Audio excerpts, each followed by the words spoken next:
I call Committee of the Whole on Bill 7, Economic Stabilization Tariff Response Act, to order. We are on Clause 2. Shall Clause 2 pass? Recognizing the member from Richmond, Queens. Oh, I apologize. Recognizing the member from Prince George Mackenzie. Thank you, Madam Chair, and it's an honor to rejoin the debate on Bill 7, Part 1 and Clause 2. As I had talked about yesterday, just the overall part of this bill is very consequential to get right, and I have some questions that related to my labor critic role, but before I do, I do want to ask a question related to my riding. I was formerly the president of the Prince George Chamber of Commerce, and businesses in my riding have certainly been interested in interprovincial trade, and I've had the opportunity to learn about some of the issues that they have had trading between provinces, and then vice versa, their ability to import from other provinces. So one of those businesses was a company called Cheese Needs, and they actually won Prince George Chamber Business of the Year last year, actually. And so one of their, the business started by wanting to actually be able to sell cheese across the country, and homemade cheese in their business, and wanted to sell artisan cheese products. That proved to be a little bit more difficult when this individual moved from another province to British Columbia to Prince George to start her business. She found it a little bit more challenging to sell in her home market of Ontario. And so I think agriculture and our food are one of those interprovincial trade barriers that have been historically more challenging. So I'm wondering, and we do have the critic for agriculture on the opposition side, and we have a Minister of Agriculture, both very passionate about agriculture products. So I think our food is something we need to discuss in the course of this debate.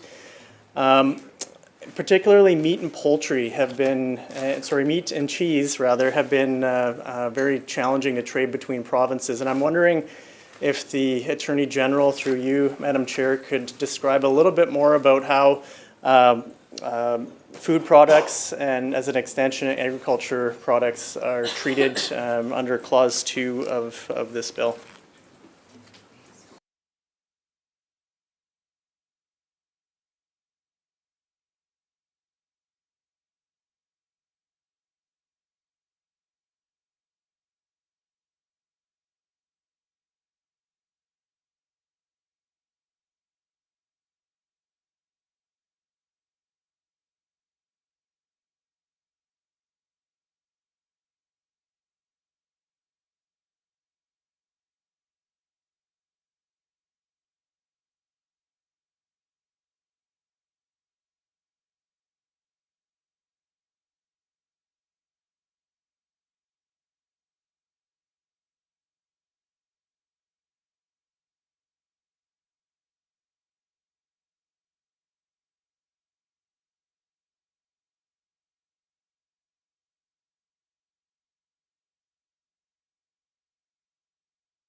Minister.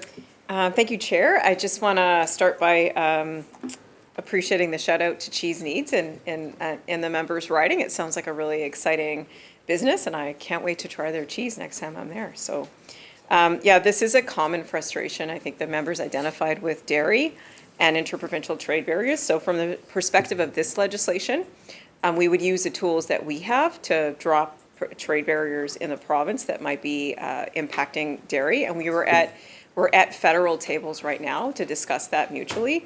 My understanding from the work at JEDI is that it's the Canadian Food Inspection Agency that's the biggest barrier for dairy when it comes to national trade. So BC's been advocating to put that on the agenda federally, and unfortunately, because of the writ period, at this stage, we'll see the commitment that is afterwards, but we're certainly pushing for mutual recognition so companies like Cheese Needs can sell their products everywhere. The biggest pathway to that is for the Canadian government to help us with their legislative powers to change that nationally, but we're also sitting at a lot of tables to figure out how to drop that across the country. Member. Thank you, Madam Chair, and appreciate the response from the Attorney General. So I think I understand the response, and I guess at those tables, I think what's important for this clause for some of the, whether it's a business like Cheese Needs or if it's an association like the BC Agriculture Council that would be involved in, or BC Dairy, for example, that would be involved in the sector.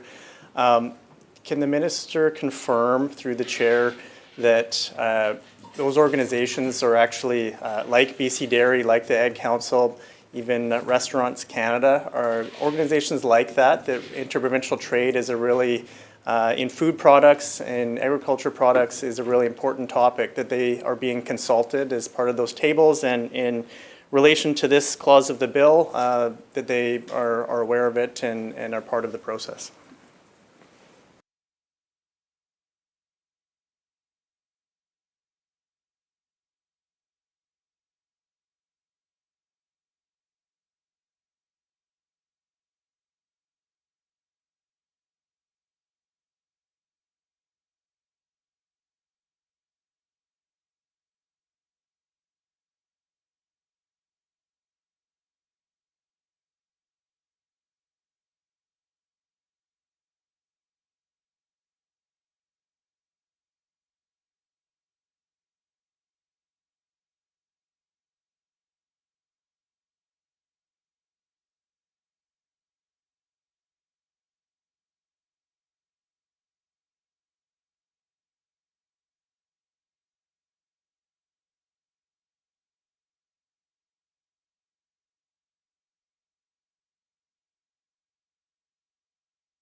Minister.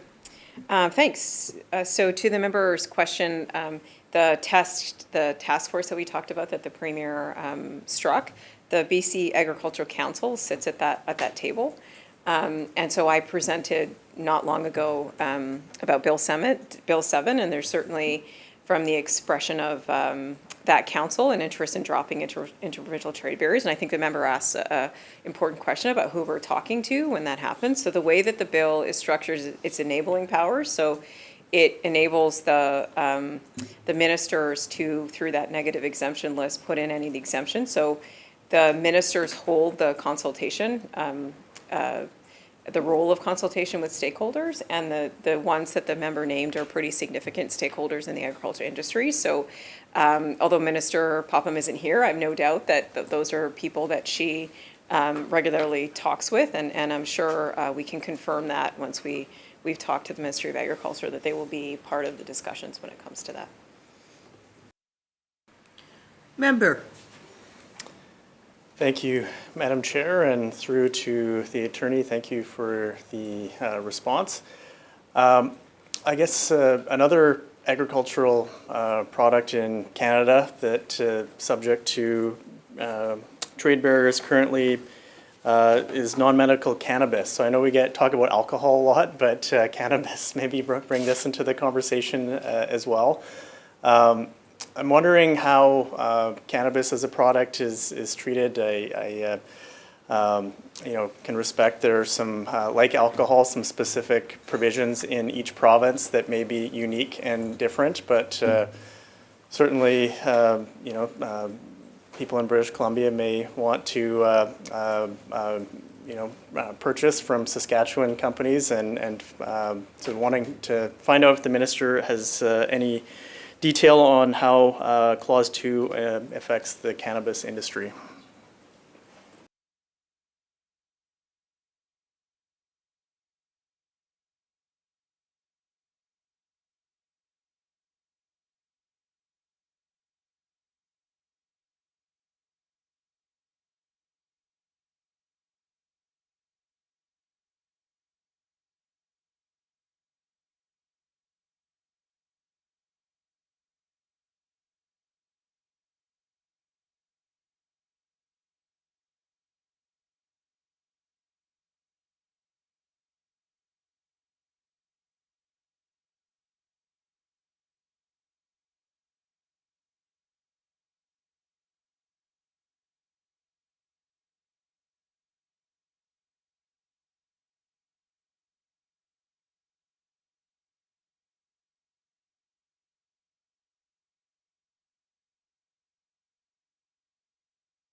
Minister.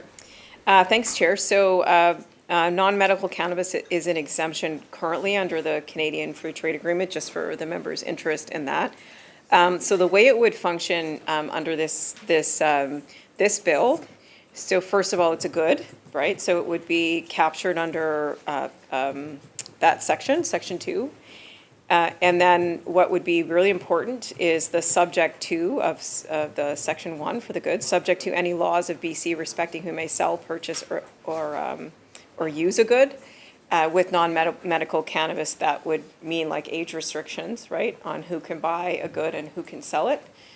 So anything related to licensing of businesses or whatever, although, that's mostly local governments, but that would be, there would be nothing that drops those, right, because of the subject to. And then, other than that, the trade barriers, the rest of the section would apply to that good. And then Section 5, which we'll get to at some point, is the regulatory exception-making power. So the minister responsible, through discussions, can determine whether or not there are special exemptions for that type of good that would make it so it wasn't just a wholesale removal of interprovincial trade barriers related to that. And so I think that would be the way it would work through the powers of the bill. Member. Thank you, Madam Chair, and appreciate the response. I guess maybe in elaborating on the minister's, moving away from cannabis, but elaborating on the minister's response, I think it spoke to the registration and licensing between provinces, I think, is an important topic as well when you're talking about goods or services for businesses in interprovincial trade. And as the Attorney General noted, there's obviously local business licenses, but there's also the provincial registration of businesses that would be impacted if you're a business trying to sell a good or a service in British Columbia. So with this portion of the bill, what would be the impact on extra jurisdictional business registration fees?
Minister. Thank you. The member asked a very interesting question. So I think the question was targeted at the licensing and incorporation of business and the barriers that might be related just in terms of setting up a business. Because this bill is focused on goods and services, it wouldn't impact the status quo of that. But I'm told from the team here that the New West Partnership Trade Agreement is an attempt through BC up to Manitoba, I think, on the western provinces to do just that, is to say, if you're incorporating in one jurisdiction, there's some kind of a way to have partnership cross jurisdiction, and that there's a federal or national discussion through all of the work that's happening to talk about that particular issue. Member. This is just excellent debate because the minister and I are on the very same page. That was actually going to be my next question, was in relation to the New West Partnership Agreement. So fantastic job. So I guess the as a follow-up to, and appreciate the response, but I as follow-up to the discussion on the New West Partnership, of course, it was first started, I believe, just with Alberta. Started, I think, in, was it 2009, I believe. And then later on included Saskatchewan and then extended to Manitoba. I think it's worthwhile. It was a good between Western provinces cooperation, something that, was that something that was considered, or why wasn't it considered as an extension across the country of BC showing leadership on that regard, I guess, as opposed to kind of what was outlined in Clause 2 of the bill?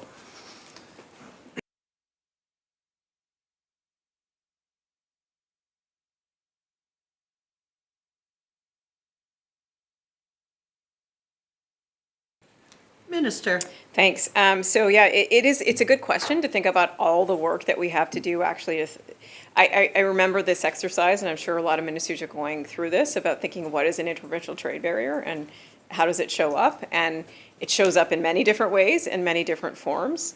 The piece of legislation before us today with the bill is focused on goods and services. But the work, it's not mutually exclusive to other work that's going on, and that needs to go on at a national level. So, I think there is a scope to think about the rules that the member is suggesting, and like through the New West Trade Agreement, BC's always been a partner with that work, or has been a partner with that work. So, we can certainly. Although it's not included in this bill, we can certainly follow up with the Ministry of Jobs and Economic Development to see what the plan is on us advocating it for a more national approach to stuff like that. Member.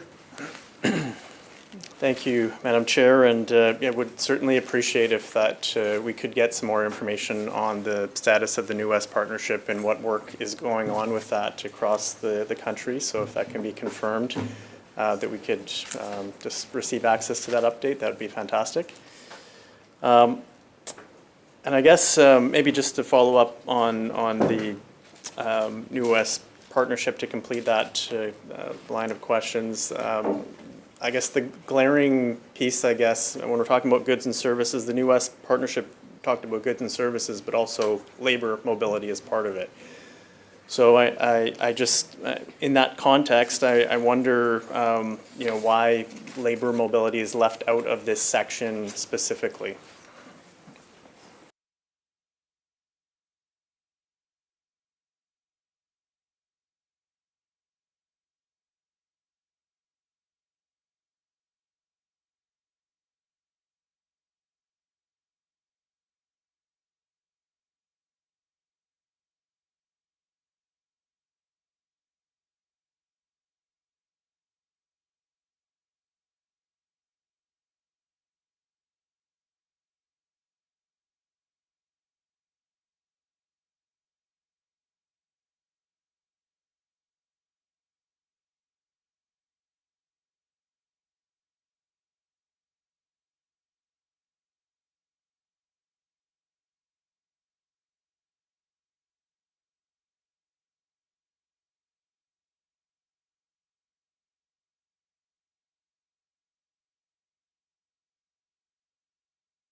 Minister.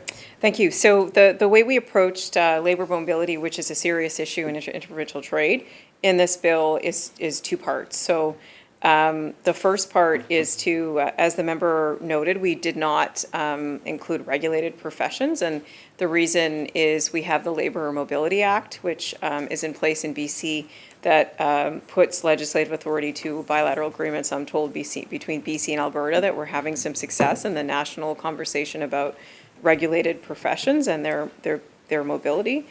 The section, subsection two, subsection 2, clause 2, subsection 2, will apply to, oh no, I'm looking at the wrong thing, sorry. Services, 3, will apply to services. So then that would be, for example, if you have a landscaping business and you want to move from Alberta to BC, or like, when we have international trade barriers, more mobility for those businesses when they're dropped, that you would be able to do that without there being some regulatory or legislative burden without doing that. Regulated professionals have very complicated regimes, like architects, lawyers, you could think of doctors, nurses, and the reason we landed where we did is to use a tool that just drops them all without, I think, what needs to be a more directed approach to what the maybe public safety or et cetera requirements are embedded in those regulated professions and that regulation that oversees those professionals. So Nova Scotia initially with their legislation had a subsection 4 that dropped all for all goods, all services, so included regulated professions, and then they went in to amend it to exclude regulated professions because of the very complicated regimes that are in place there. But I do agree that there is work to do there, like there's work to do to make sure that, and the national tables, I think, are reignited that conversation to make sure that we can have like health professionals move across Canada, that we can have all the kind of regulated professions being able to expand their practices beyond provinces easier, so. Member. Thank you, Madam Chair, and appreciate the response. And I do think the labor mobility discussion warrants a little bit more, but I think we'll put that aside for a moment. And just to finish up on the New West partnership, I think I just want to understand what this clause, this section means in relation to those other, that's an act of the legislature as well, the New West partnership. So what does this bill mean in relation to that previous act and the Trade and Investment Labor Mobility Act as well?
Minister. Thank you. So as enabling legislation, it tools the legislative actors, the cabinet, with powers. So the powers give enough flexibility to adjust. So the question, which is a good one, about the existing acts that are putting into legislation previous agreements, the way it would work in this through this bill would be a way, gives the tools to reconcile different regulatory measures, right? So if something is enacted with this section or regulation, so I'm looking at 2 subsection 5, and there is an inconsistency, this would prevail. So the bill or the regulation or section in this would prevail over anything that was in conflict. But also subsection or clause 5, which we will get to, F, provides the flexibility of a minister to make an exception to that exception. So if there is something in those previous trade agreements and the legislation that enacts them, that through the work that's done to the policy work that needs to happen to create that exception list, then you could use that mechanism to make that pre-existing free trade condition in one of those acts stand over this. So it gives you flexibility either way. Member. Thank you, Madam Chair, and appreciate the response. I do think it is important to keep the integrity of the previous work intact. It is important, I think, between these Western provinces as well. And I just maybe want to touch on a point that the Attorney General made earlier about, I'm asking the question, what is an interprovincial trade barrier? And I think in relation to the Attorney General's last response, and I know that the members in the room are listening very intently to the course of this discussion, but I'd say that workers' compensation systems are probably one of the biggest interprovincial trade barriers. It is a challenging one because obviously we work hard to protect workers, prevent injuries with these systems, but also make sure we have a compensation system, and it is meant to be within our own province. We don't have a national workers' compensation system or anything like that. So every province has different rules that their workers' compensation boards put in place, and a business has to register, of course, for coverage. So no jurisdiction that I'm aware of currently really recognizes registration requirements for the workers' compensation of other jurisdictions, although this goes back a little bit to the mutual recognition discussion that we had in the course of the Nova Scotia debate. This workers' compensation system has been discussed in relation to that conversation as well. So I'm just wondering how Clause 2 would sort of impact or take into account workers' compensation from other jurisdictions and how it would apply to goods and services sold in British Columbia.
Minister.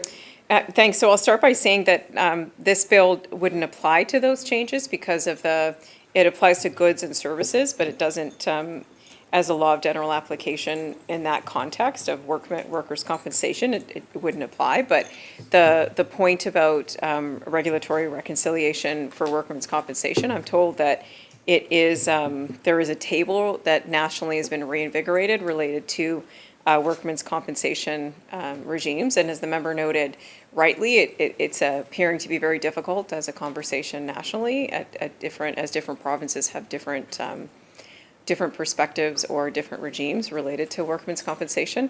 But I think there's a reinvigorated discussion at that RCT table about it. Member. Thank you, Madam Chair. And just to clarify, I guess, so obviously those table discussions are happening, but I guess I'm still having a hard time understanding, if a business is doing work in British Columbia from, providing a service in British Columbia, say a construction company coming to do work here, if they meet the minimum, if they have the registration for their workers' compensation system in their home province, how does that apply to them when they come to work in British Columbia?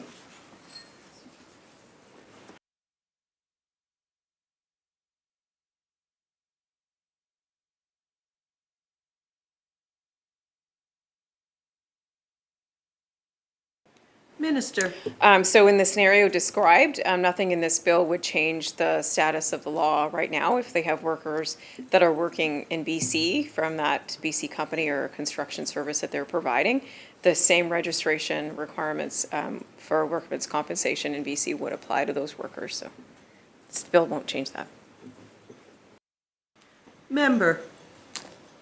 Thank you, Madam Chair. And I'm wondering if the Attorney General could further clarify that because mutual recognition is actually important in this case, that between provinces, is that mutual recognition work still, can you confirm that it's still, or can the Minister please confirm that that work is occurring and that that is actually the goal? If there are standards, for example, in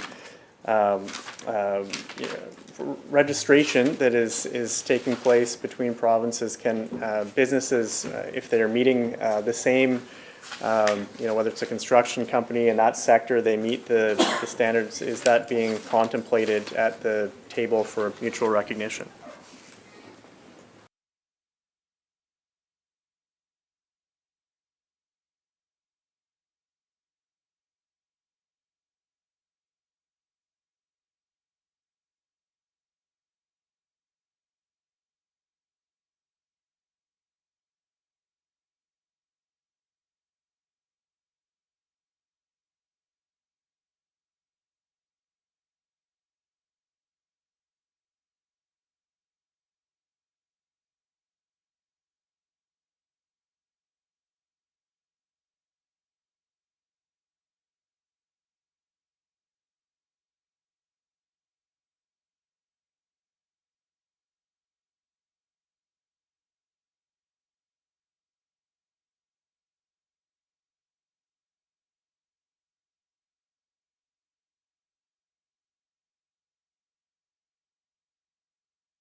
Minister. Yes, I can confirm that is on the table for the RCT discussions and the common recognition discussions that are kind of underway federally, but I'm told that this has been a very difficult one because, for example, one of the approaches that may be proposed is to have more of a national system for workmen's compensation, but then I think provinces maybe push back on that for it being a federal, over too much federal interference into provincial jurisdiction. So I'm just told that these conversations can get bogged down in details like that. But BC's approach at those tables has been supportive and trying to encourage a way, at least for labor portability, so that you can have people being able to move easier, even if there are like provincial regimes in place. Member. Thank you, Madam Chair. So the flip side of the workers' compensation system that in British Columbia WorkSafe also obviously looks after is their ability to make occupational health and safety regulations, and they have a role in governing that. So that's the other aspect that would be considered a significant interprovincial trade barrier for goods and services that I think is relevant, and we just want to find out a little bit more about how it applies in this case. So, and it does impact businesses' ability to kind of seamlessly work across borders. So, for example, fall training, for example, in construction sector, if they have certification in one province, and how would it apply to a neighboring province if their business is coming to do work in British Columbia?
Minister. Thanks. So just to explain the overall context of this, although there may be gains to be made through addressing differences in work safe rules and regulations across the province and rationalizing which ones are important, which ones aren't, it really requires an analysis to see, for example, if we as British Columbians would agree with another province's rules related to if somebody's injured at work and what protections they would get as a result of that, and or what the process is.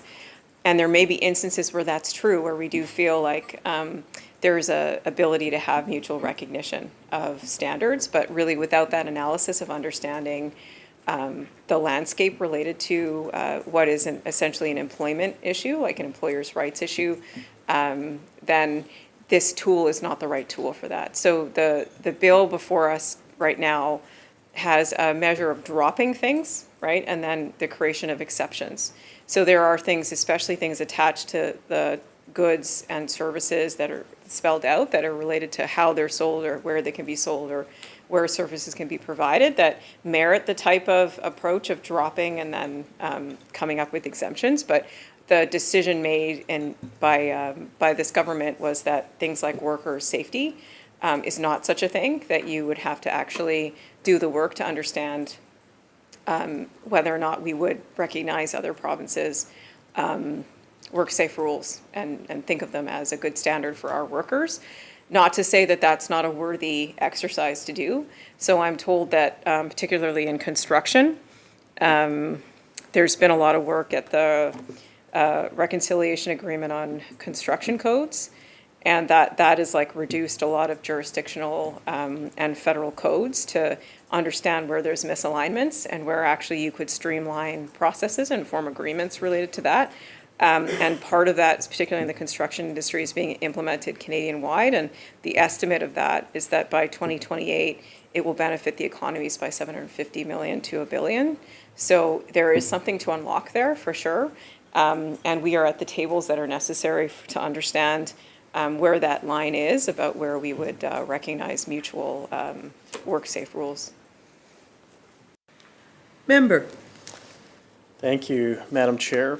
And I guess I understand the Attorney General's response, but I still am quite concerned that occupational health and safety rules still do present internal trade barrier for goods and particularly services in this case. And that is where, that mutual recognition is required. There needs to be that analysis. But I guess one concern I have is that, has that analysis not been already done? Because it seems that there has been discussions. We talked about the New West Partnership, for example. Those are the types of things that are included in that as well. So I'm wondering, why that analysis isn't done, or if it has, can the minister confirm that it has been completed?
Minister. Thank you. I can assure the member that the work is underway and that BC is very much at the table, and I can report some of the progress that's been made on particularly that point over the last few years. So under the Pan-Canadian Occupational Health and Safety Reconciliation Agreement, it covers 7 different types of fall protection equipment. So under that, that overall overarching agreement, underneath there are 30 items that were added to the work plan there, and that's resulted in 12 agreements that are related to specifically reconciling health and safety rules across jurisdictions. So occupational health and safety, there was a reconciliation in 2018, first aid kits, hearing protection, head, foot, and eye protection, quite a few items that were reconciled through that work. So BC is very much at the table and has been, and I think that agreement was 2018. And one of the challenges I think with this work is that we can't do it alone. We have to work with other provinces to analyze their own rules and how they're showing up to understand them. So, but there has been significant progress since 2018 with respect to that. Member. Thank you, Madam Chair. No, I appreciate that some of that work has been going on, and it needs to, quite frankly, to continue. It is crucial for if we're actually going to remove interprovincial trade barriers, make them real. I do think these occupational health and safety standards need to be looked at. So I'll just maybe reference the Atlantic province's work on this area. Minister referenced some very specific areas, but they looked at it from a more, across the board, very detailed sense from all types of standardizing, training, certification, licensing requirements for tradespeople. So looking at it very comprehensively. So I'm wondering if that type of work is enabled to happen by this bill, and can it be improved by, looking at dropping some of these occupational health and safety barriers, making them equivalent between provinces? Can that be confirmed that that is the intent and what will occur with what's written in the bill?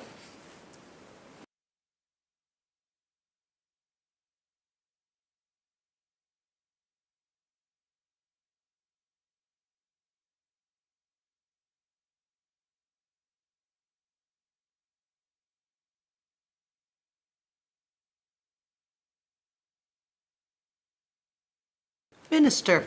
So just to confirm that, as I mentioned before, we didn't deem this bill as the right tool to do that work, but that does not mean that the work is not ongoing and that we're not at the tables that we need to be at as a province to do some of the work related to occupational health and safety standards and mutual recognition. Recognizing the third-party House Leader, please. Thank you, Madam Chair. This has been a really helpful discussion of this section, and has really helped to illuminate the approach being taken and the work that's occurring at many tables, the RCT and other tables. And really it's all about reducing interprovincial trade barriers and also identifying other potential impediments to trade. I think, subject to my colleagues, I think we're getting deliciously close to dealing with this section. But a question that I have is, through the chair to the Attorney General, is based on the work that's been done so far, are there 4 or 5 areas that are of particular priority to address in terms of international or interprovincial trade barriers? Because as we go through the balance of the Act, I think it'll be helpful to sort of think about how the Act works in those areas. So I just wondered if there's some priority areas that are being focused on. Thank you.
Minister. So in terms of the approach, so if we think about already, this bill is narrowed to goods and services and in particular types of goods and services. Our government and the ministries haven't got about prioritizing which goods and services are. I think the approach instead has been, instead of dealing with one-off goods and services and that kind of slow approach that's been happening in the past, what we would do is do the dropping of them and then the exceptions.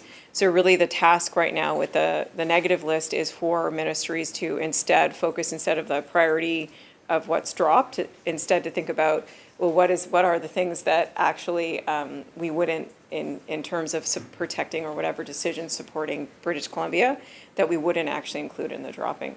So it switches over from, you could think about probably hundreds or thousands of different, what you would define here as trade barriers on various goods and services, to saying, okay, ministers, what is it that you would want to exempt from the dropping of trade barriers? So with respect to that, there isn't like a prioritization exercise going on for which ones, but BC is showing up at the national tables, trying to, I guess, show that approach is better, that instead of like us sitting down at the table on individual goods and services, let's try this approach where we think about dropping them and then rationalize the ones that we're keeping.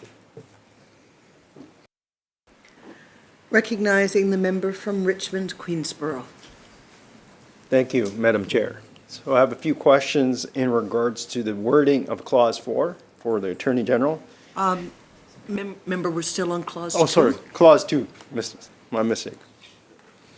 Okay, so I'm just going to read parts of this clause, and then I'm going to make my question. So Clause 2, subsection 1 states, subject to any laws of British Columbia respecting who may sell, purchase, or use a good that may be produced, manufactured, grown, or obtained in, used for a commercial purpose in or distributed from another province of Canada may be sold or used in British Columbia. So the focus there is the subject to line, as I was talking about this earlier in earlier part of this debate yesterday. So there's a subject to qualification to this clause.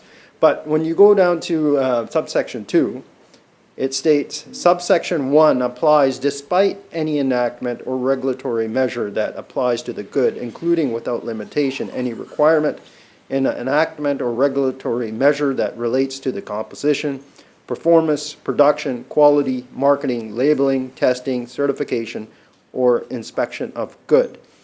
So on one hand, there's a qualification on subsection 1, but then subsection 2 comes out and says, subsection 1 states that this section is subject to other laws, but then subsection 2 comes out and says that the subsection 1 supersedes any other laws. So that seems to be contradictory language, and so reading that, I see that contradiction.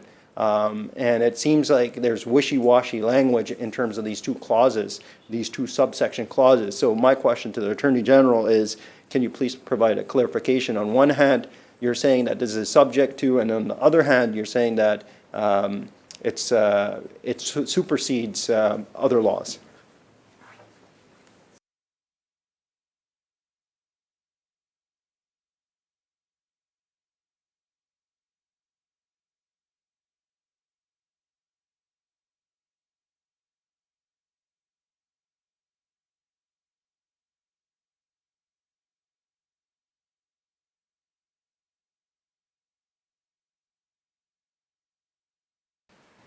Minister. Thank you, Chair. This is something that is explained through the laws of statutory interpretation and legislative drafting. So the section 121, the subject to any laws of BC, the member's right, that's hold in there, but the subsection 2, you take the subsection 1 as a whole, including the subject, and then you apply it to that one. So there is no conflict between the two sections, and it's a matter of legislative drafting and statutory interpretation. Member. And more questions in regards to the wording of this piece of legislation. for the folks at home that are watching, they're really concerned about this particular bill. They would like to have a lot of insight in regards to how this is interpreted. So subsection 2 refers to a lot of different words, and in prior part of this debate, when we were discussing clause 1, we did go over to interpretation when there was a lot of words in one particular phrase. So I think it'd be useful that we do the similar process on subsection 2 here. So the subsection 2 once again reads as subsection 1 applies despite any enactment or regulatory measure that applies to the good, including without limitation any requirement in an enactment or regulatory measure that relates to the composition, performance, production, quality, marketing, labeling, testing, certification, or inspection of the good. This provision states that it includes these other items. So my understanding is when you're saying include, it may include further items that are not included. So why are we specifying here by writing without limitation?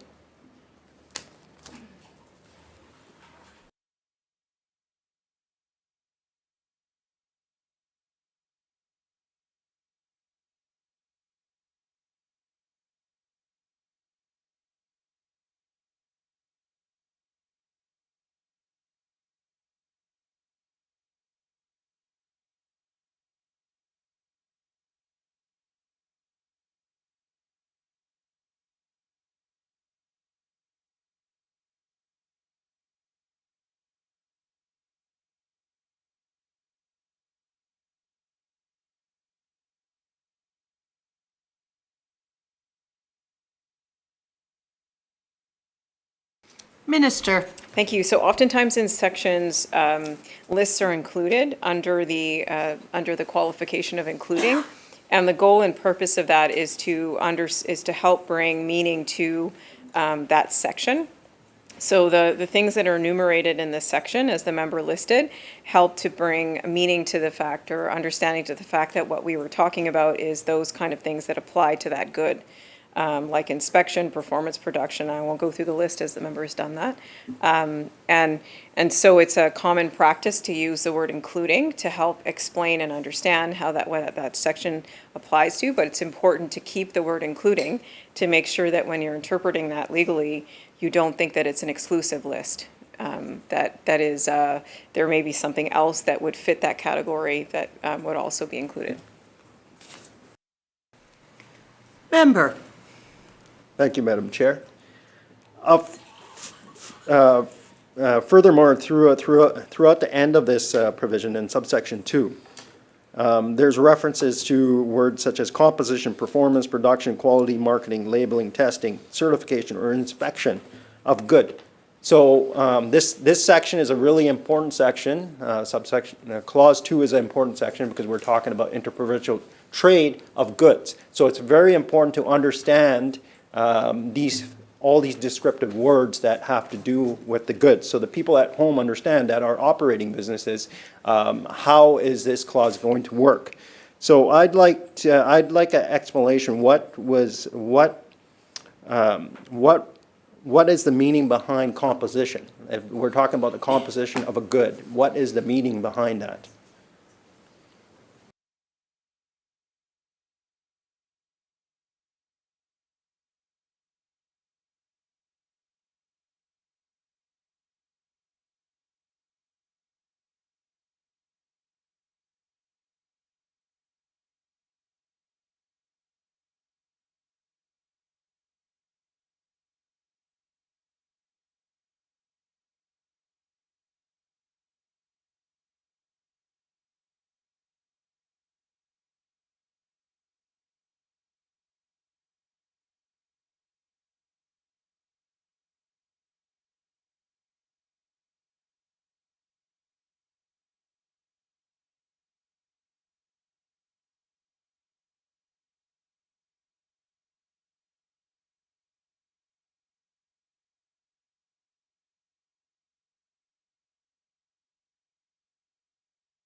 Minister.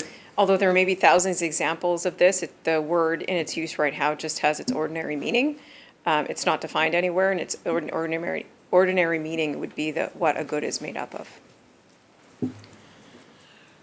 At this point, the committee will recess for 10 minutes. I expect the seats to be refilled at, what am I saying? At 5, just after 3 o'clock.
Hello, folks. I call the Committee of the Whole on Bill 7 back to order. We are on Clause 2. Shall Clause 2 pass? Aye.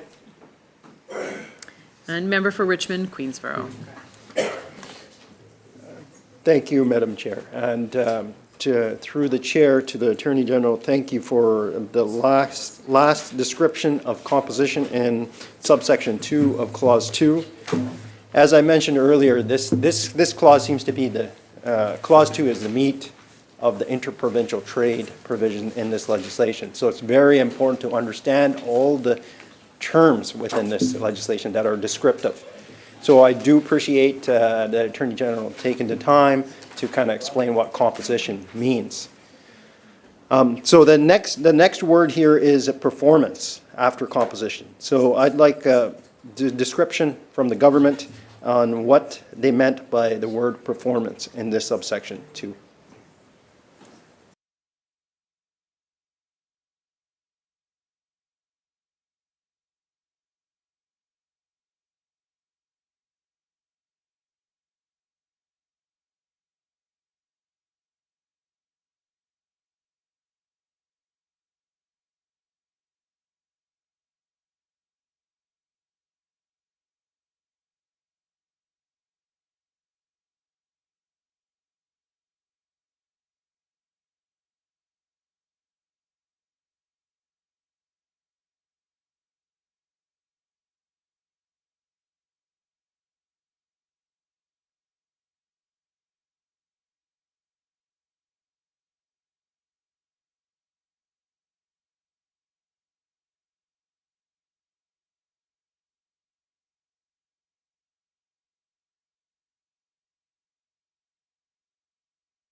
Attorney General.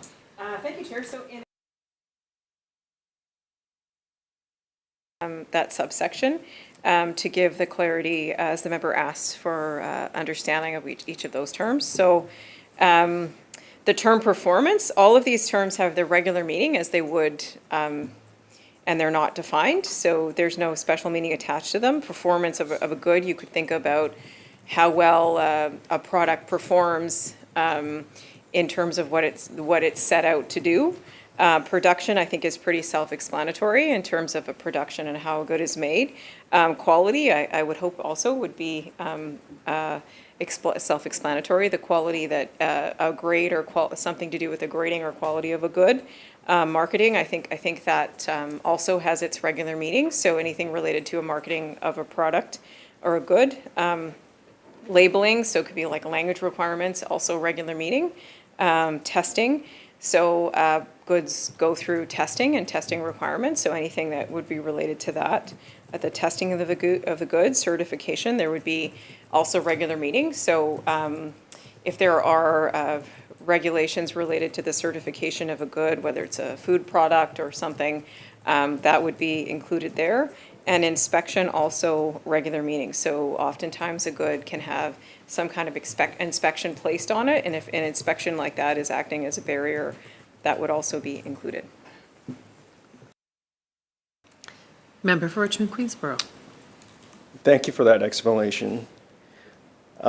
In regards to, question through the chair, in regards to the regular meaning and ordinary meaning, is that from a particular dictionary or is it from a particular text? Where does that come from?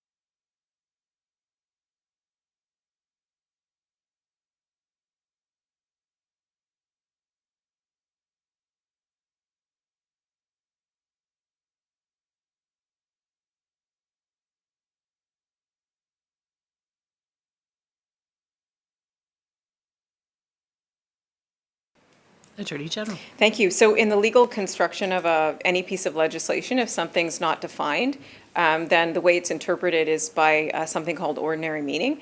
And ordinary meaning, to the member's question, means and is interpreted as a regular use of that term in the daily public. So if it was a judge that was interpreting the ordinary meaning, that would be something that they would rely upon. You could use dictionaries, you could do it's just common understanding. So if the legislative drafter has not taken the time to specifically define a term, then it defaults to the legal term of ordinary meaning.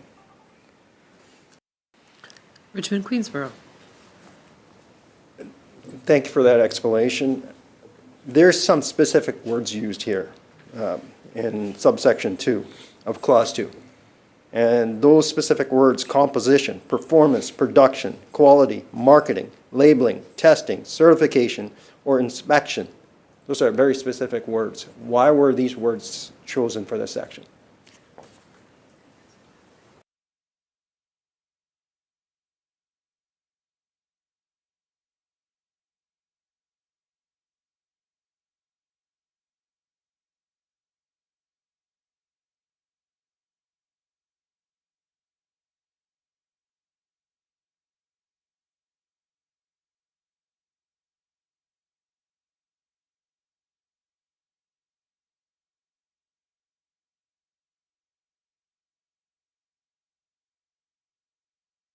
Attorney General.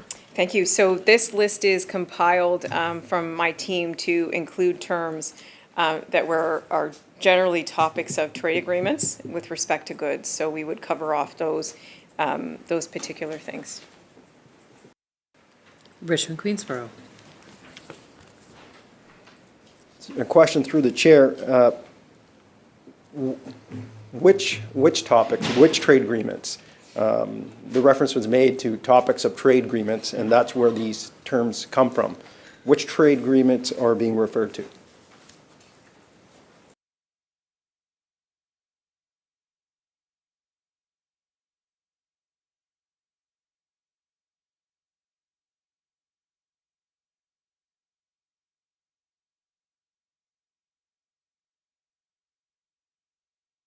Attorney General. So these are regulatory requirements that can present as interpersonal trade barriers. So it would take me too much time to list all of the trade agreements that would cover one of these things, whether it's the composition, performance, production, quality, marketing, labeling, the list complete in this section of a good. Because trade agreements usually cover either multiple or some of these topics when it's respect to dropping down trade barriers for a good. Richmond Queensborough. Question through the chair. With all due respect, I understand it will take some time to refer to trade agreements, but this is such an important section. This involves interprovincial trade barriers and provisions to uplift those barriers, to remove those barriers, and it's important to understand where these terms come from. So anybody that's interpreting can go back to those sections if there's any sort of ambiguity. So I would like a list of those trade agreements.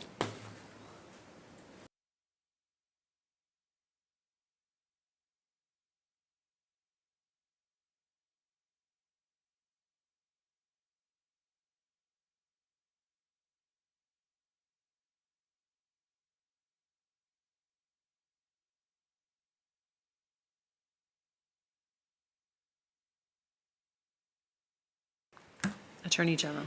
So the main ones that are applicable are the Canadian Free Trade Agreement and the World Trade Agreement, but again, I'll just say to think about every single possible trade agreement that might have a component of it that deals with one of these words related to the dropping of a trade barrier.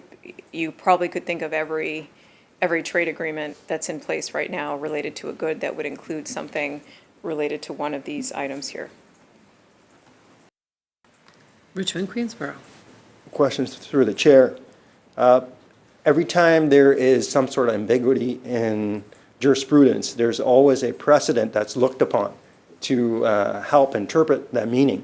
So, my questions are geared to, I understand the reference made to the Canadian Free Trade Agreement, the World Trade Agreement, and so I would really like a specific list. I know it might take some time to get a specific list or to go through it. It might take about a few minutes to actually explain that, but I think it's very important because when we're dealing with legislation and there's interpretation issues, we should have a precedent to look back at to kind of interpret that section, especially when we're dealing with a section that deals with the meat of interprovincial trade barriers and their removal.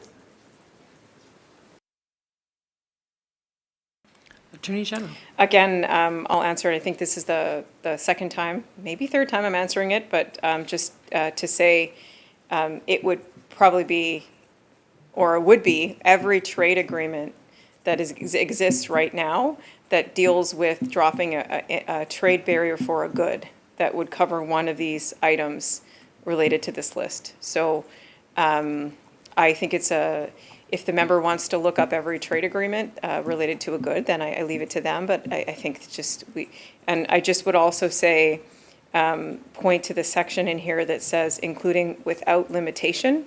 So we have also kept it open. It's a list of inclusive, it's not exclusive when it comes to what's contained in that section. Member for Richmond, Queensborough.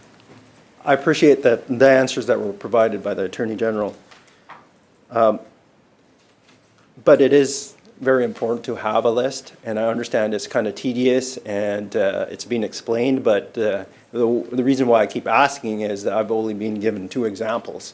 I believe that it's important to have a complete list, and so if there is any issues with ambiguity and a layperson has some issue with the government and they want to challenge that, they should have some reference points, and that's what I'm trying to get at. So I just wanted to put that on the record that I've asked those questions, and it is my job as a critic to ask questions, because when the public feels that they don't know too much about legislation that's on hand, such as Bill 7, it's part of my job to ask those questions so we get that information out so people at home that are watching this debate today, they can understand this legislation more thoroughly. So that's why I'm asking those questions. And so the follow-up question is, in regards to subsection 1 of clause 2, there's words there as well. The section reads, subject to any laws of British Columbia respecting who may sell, purchase, or use a good that may be produced, manufactured, grown, or obtained in, used for a commercial purpose in, or distributed from another province of Canada may be sold or used in British Columbia. Now there's words used here such as produced, manufactured, grown, or those 3 words, produced, manufactured, grown. Can I please get an explanation on what the meaning behind those are? Even if it's the ordinary meaning or the regular meaning, I would like to know what the ordinary or regular meaning is from the Attorney General's office.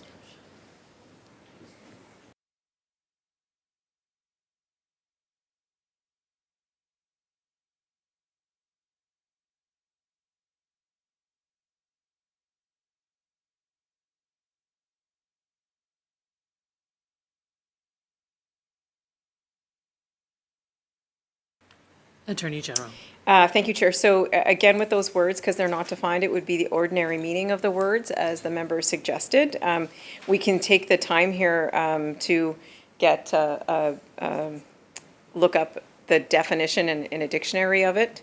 if he wants, but I would just suggest to the public, if they're interested in this, that it would be the ordinary meaning as it's not defined. So what you would find generally in a dictionary for those words. Richmond Queensborough. Another reason why Chair, I asked the question here is that when I was reading this, I was beginning to wonder, does manufacturing include assembled? Because a lot of times you're manufacturing parts right from the get-go with putting the solutions together. But then sometimes you're just getting the parts, and you're putting them together. You're just doing assembly, just putting things together. But it's not really manufacturing those goods. So that's why I was trying to get a definition from the government. So would such a thing as assembling be covered under this provision as well?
Attorney General.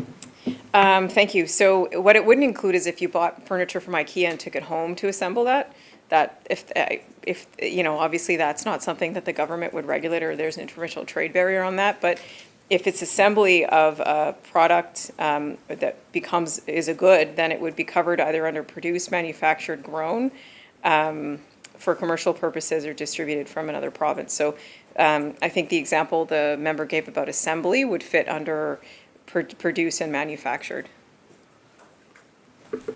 Member for Richmond Queensborough. Question through the chair. The wording in subsection 2 refers to including and also without limitation. But we don't see that wording in subsection 1, but there is a list that is provided, such as good that may be produced, manufactured, grown, or obtained. But there's no expansive description here, such as including or without limitation. Why was that left out? Was that intentional?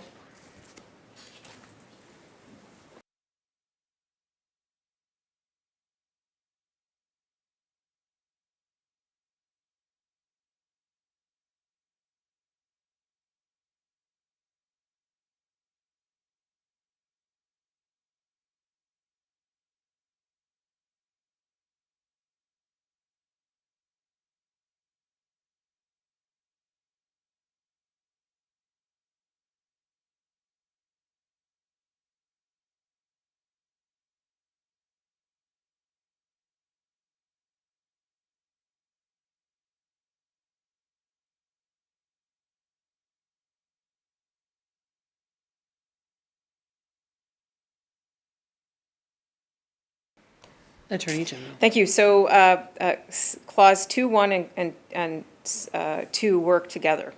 So clause 1, it says a good that may be produced, manufactured, grown, or obtained in. Those words are broad in their use and what they capture.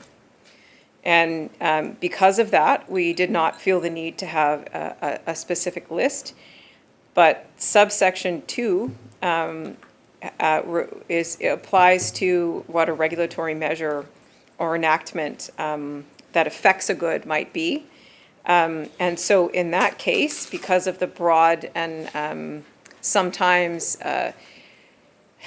hidden, I guess, ways that might show up in terms of what we were trying to apply, we felt the need to give some instructive list or some instructive words on there as list to help it understand what the clause meant. But it also says without limitation. So if a court was to interpret it, they would understand it as an interpretive tool, that list, and not an exclusive tool. Member for Richmond Queensborough. Question through the chair. If the subsection 1 is a broad category, that's why there aren't other terms listed there. If there becomes a situation where a business is trying to do trade here in this province and they're not captured by any of these terms and it becomes litigious, do they have any sort of recourse? How do they address them not being included in this section? Is there any mechanism for that?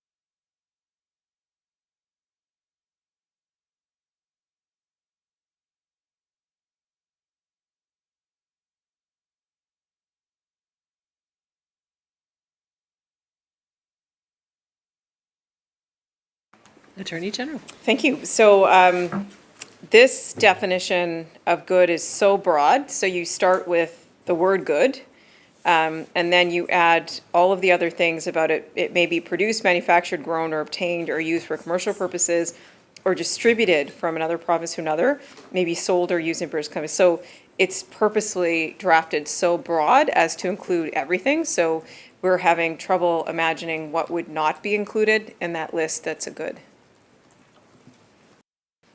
Member for Richmond Queensborough. Questions to the chair with all due respect, that doesn't answer my question.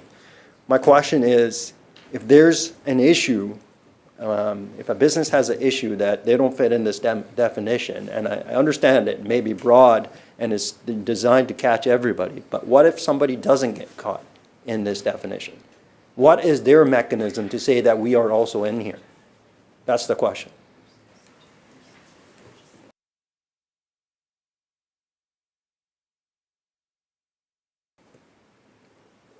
Attorney General.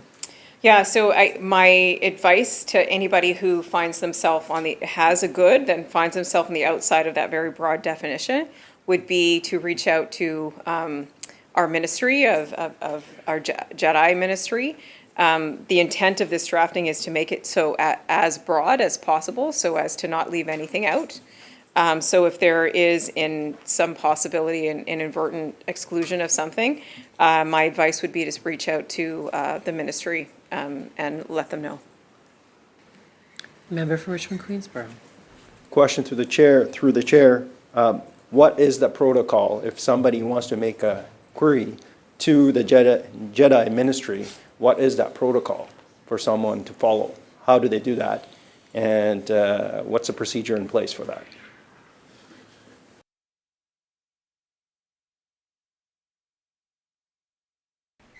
Attorney General.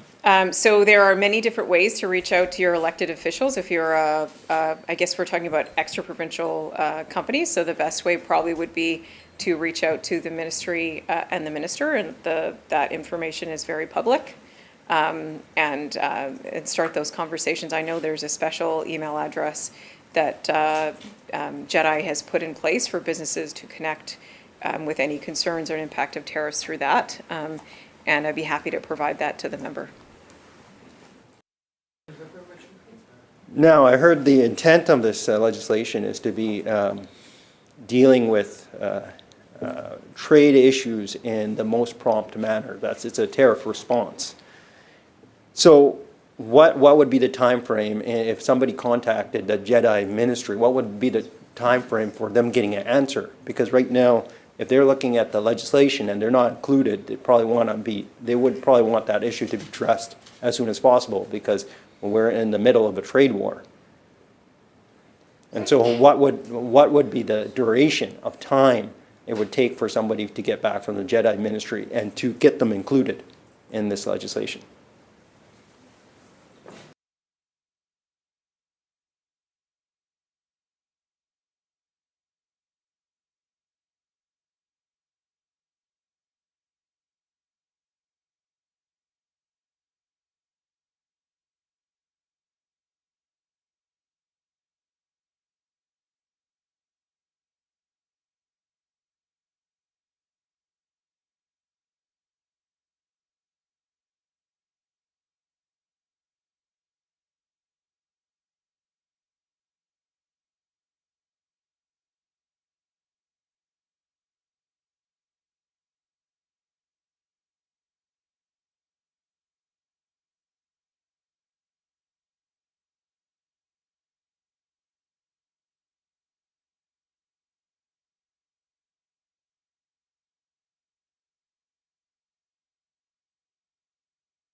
Attorney General.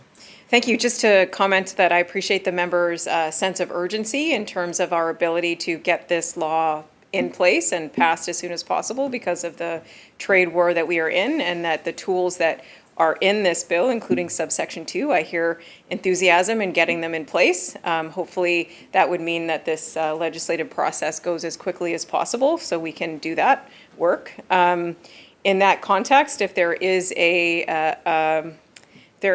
we can't, in the drafting of this legislation, we can't think of something that wouldn't be a good that's not included in this definition. But if there is that circumstance that comes out, connecting with the JEDI ministry and identifying that, and I know that they have a rapid response right now when it comes to issues related to the tariff and our implementation measures, and I would expect them to respond quickly. Member for Richmond Queensborough. I'd like to state that it is important for this side of the House. Interprovincial, dealing with interprovincial trade barriers is important. But it's also important to get the people that are listening at home answers, because a lot of people have had questions. The public has had questions of how this legislation is being implemented.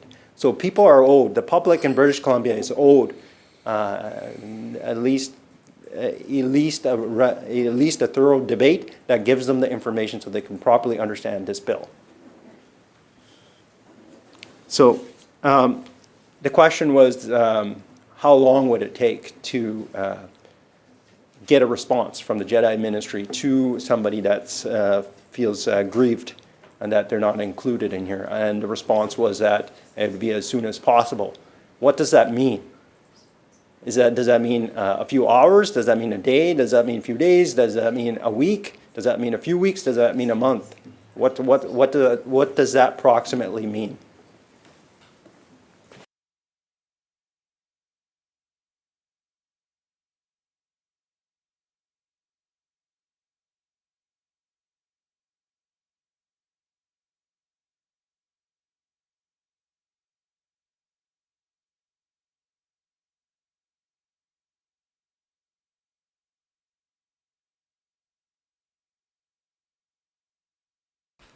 Attorney General.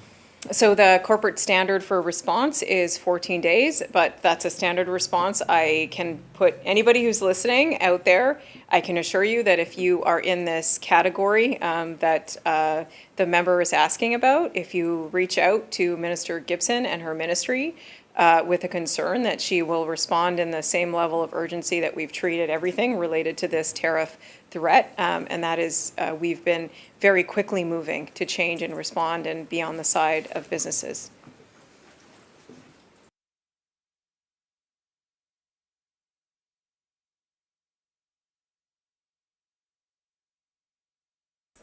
Just a reminder not to use names.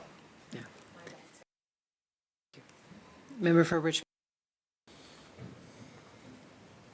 So when a response is received from the Jedi Ministry to a person that is grieved by not being included in this definition, what would the response look like?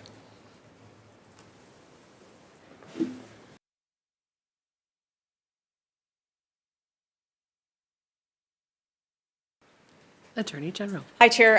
I'm not going to go down this hypothetical response. Right now, we're on hypothetical over hypothetical because we started with an imagined situation that we can't imagine over here, where a good is not included in the definition because the definition is so broad. So that's already a hypothetical that we can't contemplate. And then the members asking again for a hypothetical on a hypothetical of what a minister response would be for that hypothetical situation. I've said that word a lot now, but I'm not gonna, I have nothing to offer in terms of what that response would be, but I can say that the minister I know would take it very seriously because our intent with the broadness of this definition is to include every good.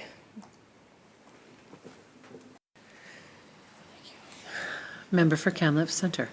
Thank you, and I can appreciate it's the Attorney General's, answering on behalf of JEDI, and that's how the government has chosen to structure this bill and structure who is answering. She's been answering and forthright. I'm not trying to suggest that in the least. So, and I know JEDI staff are here advising as well. But the reason I think we're trying to seek better clarification around timelines is because the government, frankly, has had a pretty loose definition of urgency when it relates to the trade war. We've had February, when it was first thought that we'd be facing down a tariff situation. March 4th was supposed to be the first implementation, budget day. It was paused. March 13th, this government brings forward Bill 7, but we leave here for 2 weeks. Despite the opposition asking for the government to recall the legislature to deal with Bill 7 on an urgent basis, that didn't happen. We get back here, we start second reading debate on April 2nd, Wednesday. Not the Monday we got back, not the Tuesday we were back, but the Wednesday. We were done second reading Thursday afternoon, in fact, Thursday by lunch. No ask of leave of the government to deal with Bill 7 that afternoon in committee stage, despite the fact we just passed on the Monday of that week carbon tax legislation in 14 hours from start to finish at the behest of the government. Carbon tax seemed to be dealt with in an urgent fashion. Bill 7, there we are the afternoon of Thursday, April 3rd, breaking for lunch, second reading's done. No motion for the government after lunch to go into committee stage. We come back on April 7th, no Bill 7. April 8th, no Bill 7. April 9th, no Bill 7. April 10th, no Bill 7. In fact, we just started Bill 7 committee stage yesterday. So this is the urgency to this point the government has placed on Bill 7. Well over 3 weeks to get us to committee stage from when it was first introduced, actually a month after it was introduced at committee stage. Again, I get the Attorney General doesn't make the House schedule, the House Leader of the government does, and the Premier's office does. But it's been over a month just to get us to committee stage. And I get the government might be frustrated, it feels like we're taking an inordinate amount of time trying to understand better what these clauses mean for everybody moving forward. But this could have fundamental changes to both access to provincial markets that didn't exist for businesses within BC, but also competition coming back at their way from within BC, from outside of the province. So I think it is worth investing the time, and I think based on the minister's answer of it'll be handled quickly or with urgency, I think the business community might actually want a little more certainty what urgency actually means to JEDI. Now, I get this is not the JEDI minister, but the staff is here. It's the government's choice of which minister will shepherd through a bill. It was the government's choice to construct a bill that touches on several different ministries. We hear Labour is involved in this bill in the background as well, as JEDI. And it's government's choice to have the Attorney General move the bill through the House, and that is their right to do that. We don't take issue with that at all. And the Attorney General is always well-versed and provides those answers.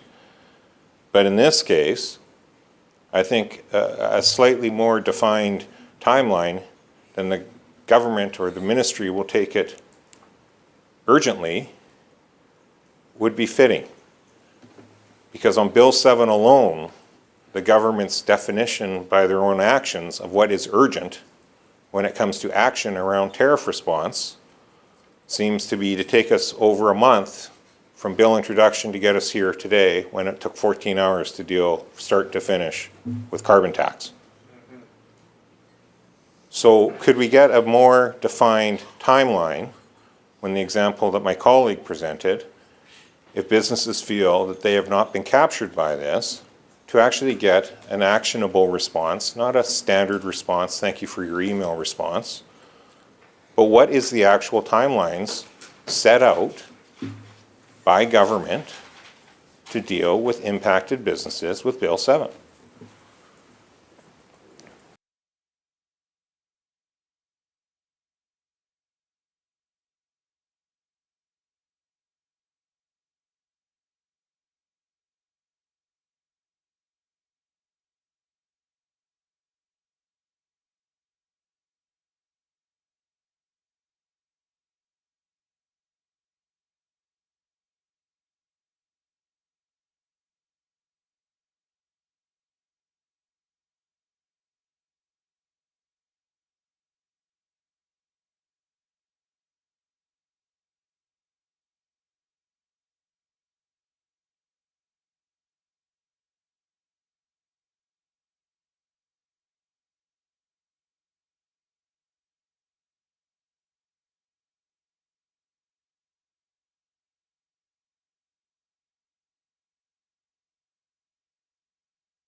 Attorney General. The JEDI ministry assures me that it would be 1 to 2 business days, and if it's a complicated answer, then broader. But I just want to go back to the fact that we have been hard at work. The member opposite talks about the time that we're getting to committee stage. Since the tariff response or the threat of tariffs have come to this government, we have been hard at work, and so is our minister and our premier of sitting at every table and making sure we're responding in every way possible. Since the introduction of the bill, I've been hard at work meeting with various industry leaders and interested parties and making sure that this bill reflected where we needed to go with respect to a response, and we have seen some of the changes before the House. I guess I would just say to the members opposite that I think it is important that we have the debate to illuminate where we're getting, why we landed where we did, and I'm happy to do that. If the questions are related to that, not the slowing down of what is very important that we move forward more quickly on.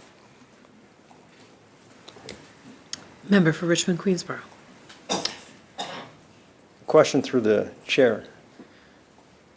The Attorney General mentioned that she didn't want to go through hypotheticals, and the concern was I was asking hypotheticals. But we are in a unique situation right now. We haven't really dealt with a trade war before. So we're left with hypotheticals. So I am going to ask the questions about hypotheticals because there's probably lots of people at home that are wondering about hypotheticals because hypothetically or in the past, we have not dealt with trade wars. And we're dealing with a trade war right now. And it's a very serious issue. So if there is a logical hypothetical situation, I'm going to put it forward. And I'm going to ask that question because it's an important question to ask. Now, the question that I had asked, what's the process? When, if there's a grieved business that goes to the Jedi Ministry, what's the process? What is the Jedi Ministry going to do to kind of include that business in the definition? Now, that answer could be a very easy answer to do because this bill talks about the minister can, the lieutenant governor in council can make a regulation. There can be directives made. So I don't understand. So I don't understand why it's so difficult to answer that question. When the bill actually talks about certain different things that a minister could do. But my question is, in the situation that I put forward, what action would there be? Would it be a directive? Would it be a regulation? What type of action would there be to include that person or that business, into the definition? Would it be done by regulation, directive, or how would it be done?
Attorney General. So just to further clarify our reading of that definition and how this scenario is highly unlikely is that the only thing that we can imagine that is not captured in that definition would be something that's illegally produced in another province. So I think the member is asking us what we would do in a scenario if something is illegally produced as a good in another province, and what would we do if that person came to us and said, will you allow that sale of our good into our province? So in that scenario, the answer would be no. We would not allow that good into our province, and there's probably a good reason that it's illegal and doesn't fit within this definition of good. Member for Richmond Queensborough. Madam Chair, my question wasn't pertaining to illegal goods. I was just talking about legitimate goods. And so there was a specific answer that was provided to my colleague, the member from Kamloops Centre, in terms of how long would it take for a response to be provided. I believe the answer was 2 business days. After I was originally told that there's a 14-day template guideline to respond, and then it would be much sooner than that. But then the exact time limit was told to my colleague here. So there's an exact answer. So to two business days to kind of get back.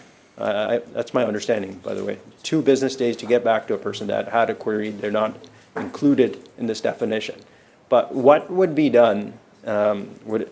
Say if it's a legitimate good, it's not an illegal good. What would be done? Would there be a change done by regulation or directive? Like how would that be done? What would be included in the minister's response? Would they just explain to the person you're included and you're going to be included? Would they get some sort of policy statement? What would it be?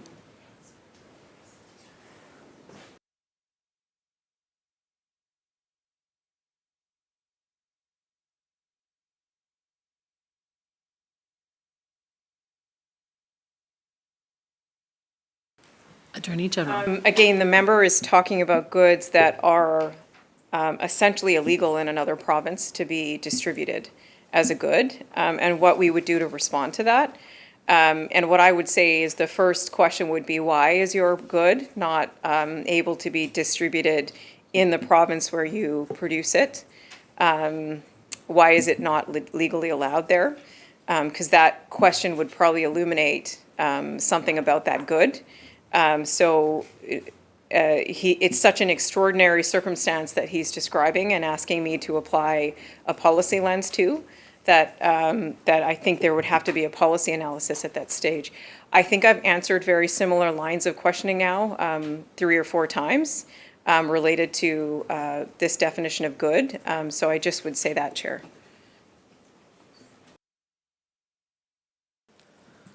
Member for Richmond Queensborough. I appreciate the answer that's provided by the Attorney General. I'm not referring to, once again, I'm not referring to illegal goods. This definition talks about goods that are produced, manufactured, grown, or obtained. And the question essentially went down to what if something wasn't included in those words?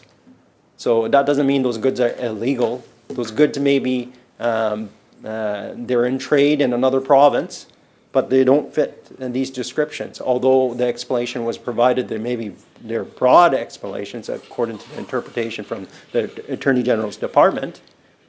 But that doesn't mean that what I was referring to were illegal goods. I was referring to legitimate goods that are in another province but are not caught by these 4 words that the Attorney General has stated are very broad. So, I'd like to put that clarification on the record. I'm not asking about illegal goods. I'm asking about legal goods, legitimate goods that are already in circulation in another province. Here we have, once again, we have the wording here that states produced, manufactured, grown, or obtained. I'm assuming the government's talking about legitimate goods that are produced, manufactured, grown, or obtained, and that are circulating in another province. And those companies that are circulating those products, they want to actually circulate them here as well. So I'm talking about legitimate goods. So I want to make that clear.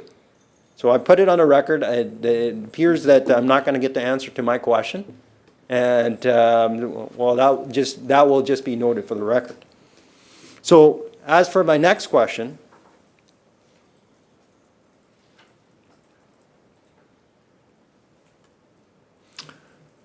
In subsection 4 of clause 2, the subsection 4 reads, subsection 3 applies despite any enactment or regulatory measure that applies to the supply of a service, including without limitation any requirement, an enactment or regulatory measure that relates to marketing or testing of that service. Now, marketing and testing was actually referred to in subsection 2. And I was told the definition of that is the ordinary and regular meaning as it pertains in subsection 2. Is that the same understanding I should have for subsection 4 as well? Attorney General. Yes.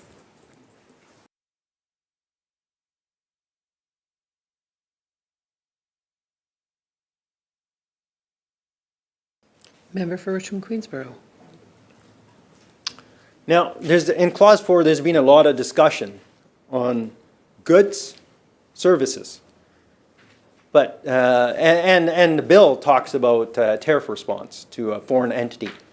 But in Canada right now, we have a lot of different companies. And they may be companies operating, they're provincial companies, but then there's extra provincial companies, and there's multinational companies that get status in Canada to operate. Now, if there's a foreign entity operating distributing goods or services in another province, is that foreign entity also going to be allowed to bring their goods to this province pursuant to Clause 2?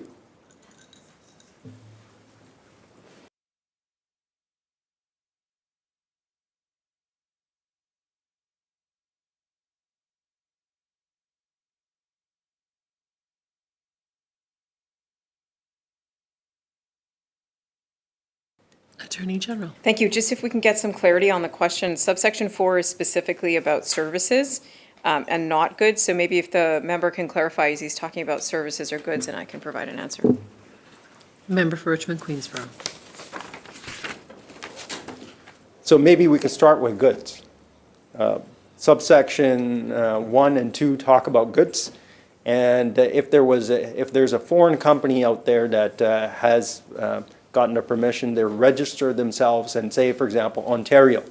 And now they are dealing with goods, they're circulating their goods in the province of Ontario, but now they've heard about this new Bill 7, they want to bring their goods to also BC and circulate them here. But they are clearly a foreign entity, a foreign company that has been registered in Ontario, but they want to also do business in BC. Would this lower the barriers for them as well?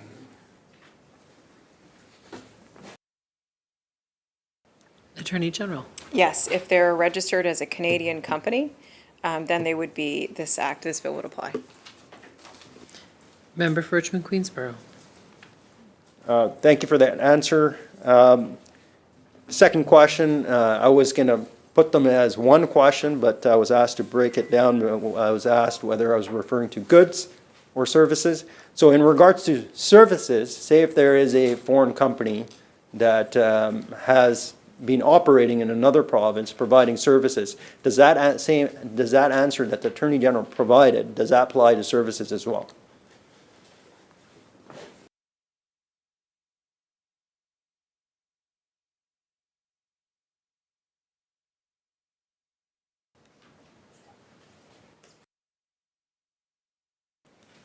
Attorney General. Yes.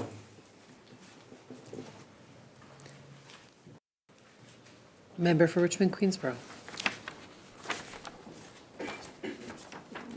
Yesterday in the debate, in committee stage, I was asking about the subject to qualification in Clause 2, subsection 1.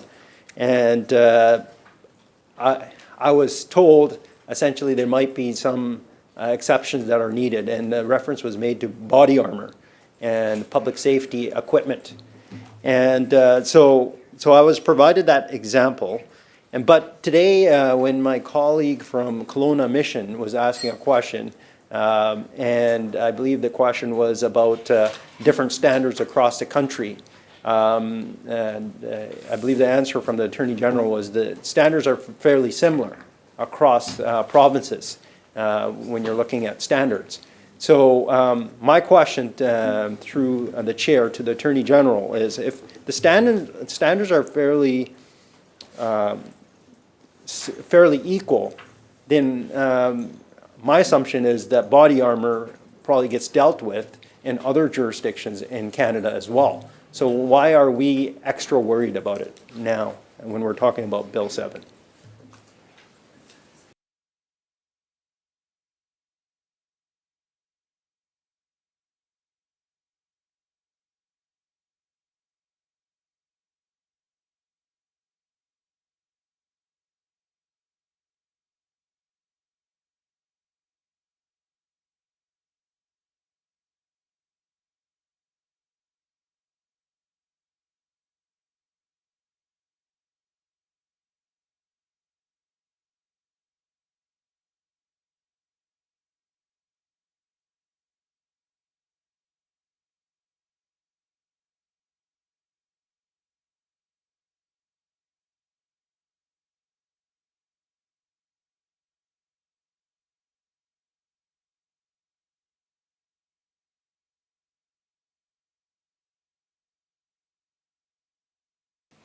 Attorney General. Just to clarify, 2.1 isn't related to the manufacturing standards, which is what I think the member was speaking about. What it's applying to is the subject to provision of that clause is respecting who may purchase that. So right now, there's a permitting process in BC related to who can own body armor or armored vehicles.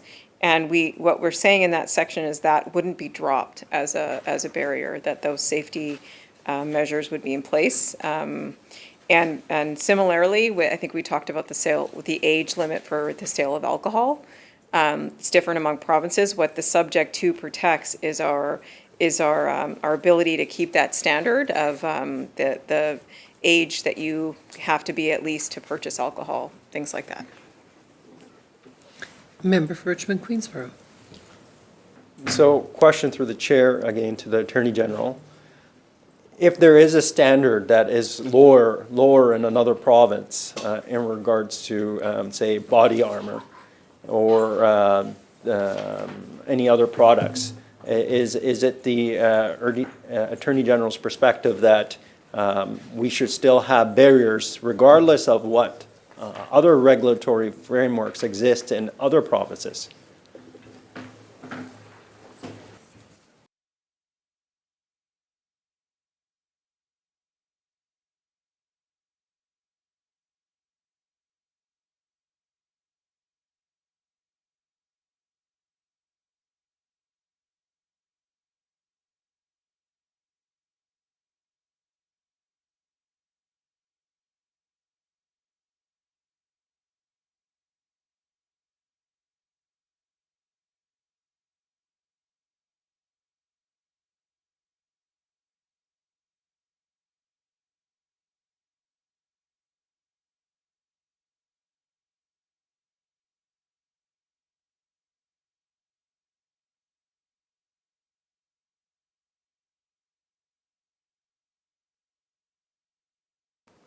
Attorney General. So just in general, if we think about what the clause of a good applies to, it is about dropping trade barriers. I think that's the whole purpose that we, both sides have expressed of being in support of when it comes to dropping interprovincial trade barriers. How they show up on goods is different standards or steps to do with manufacturing, right? So essentially, with all provinces dropping interprovincial trade barriers, we are saying that with goods that would be sold across provinces, that we would accept the standards that other province sets for the manufacturing of the goods for sale in BC. Member for Richmond Queensborough.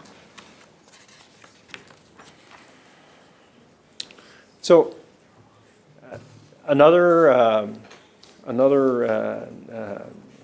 a few other points that were mentioned by the Attorney General were there would be a negative list that would come about, and then also the subject to provision is there, so the minister could have some discretion of which items should be excluded. So in regards to that, so if a lot of items can actually be excluded, because it was mentioned earlier that the list would be too long to kind of explain where the exceptions are. But what is actually included in interprovincial barriers, what would be included in this? What wouldn't have any exceptions? What could we get some sort of a list? What wouldn't? We know the other side is a long list that actually has a subject to applicable. So we can't get explanation to that. But what about stuff that is clearly included in this provision?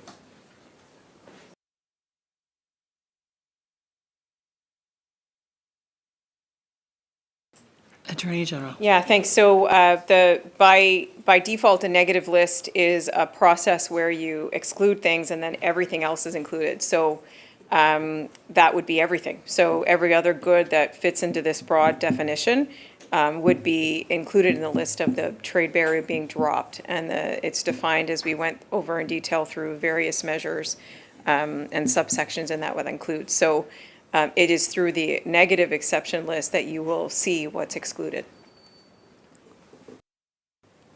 Member for Richmond Queensborough.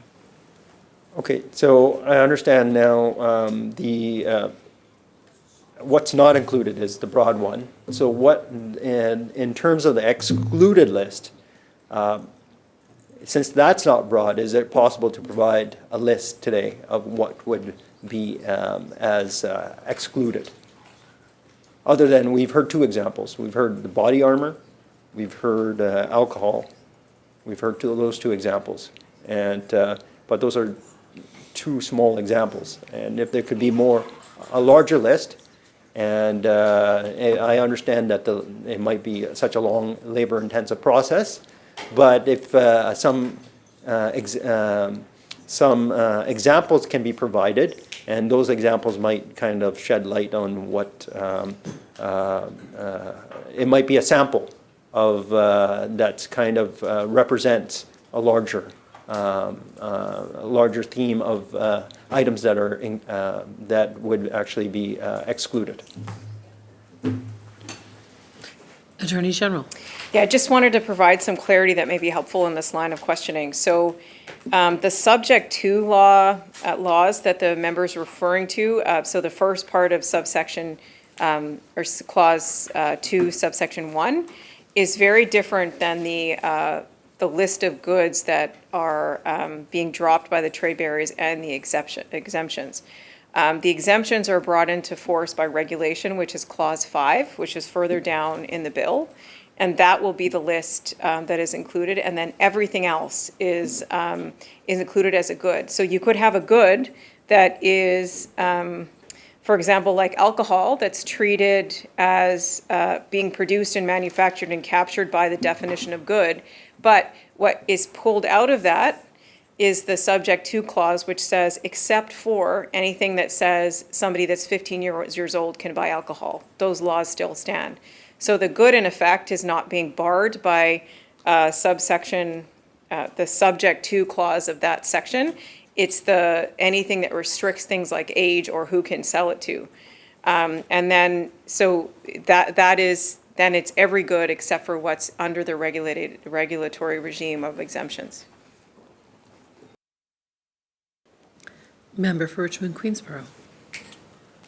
When I was reading this bill in its entirety, one thing I did note in reviewing the different parts, when I was comparing part 1 to say part 2, comparing part 1 to say part 3, what I noticed was that in the provisions that allowed for those sections, such as provision clause 2 subsection 1, other similar provisions, enabling provisions in regards to procurement and say tolls, fees, and charges, they don't have the subject to clause. They don't have the qualification in those parts. Why is this part any different than those two other parts? So that's my next question.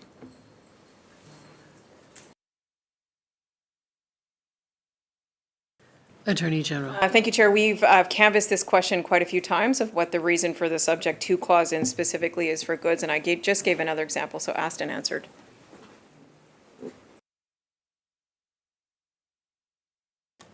Member for Richmond Queensborough.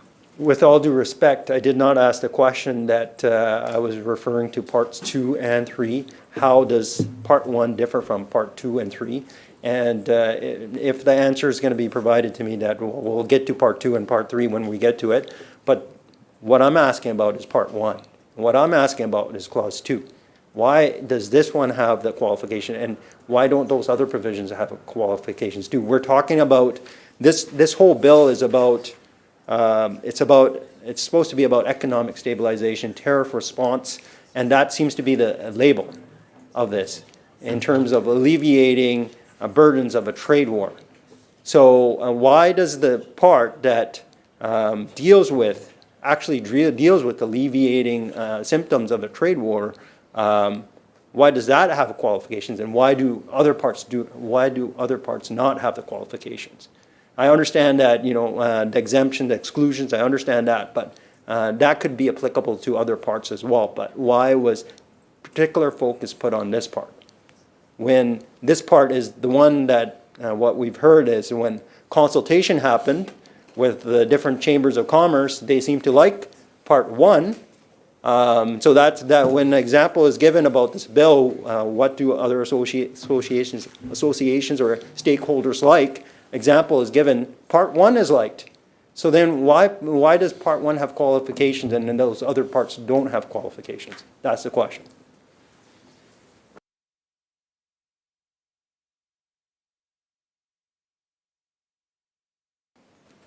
Attorney General. Again, I've answered this question many times of why the subject to clauses are included in this provision. If the member wants to bring other parts further down the bill, it's so contextual what a subject to clause does in each provision, completely subjective or contextual to the actual provision, that it doesn't make sense to think about it the way that the member is thinking about it, because there are good examples for the subject to clause here, which is what I've already canvassed many times.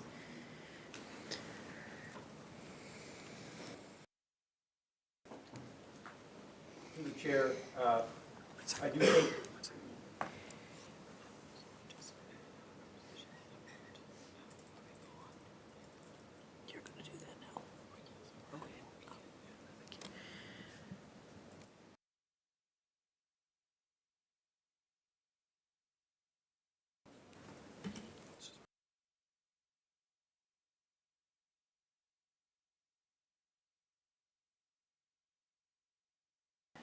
So the minister has provided a number of answers. The member might not like the answers, but the Attorney General has provided her answer. Is there another line of questioning you'd like to pursue?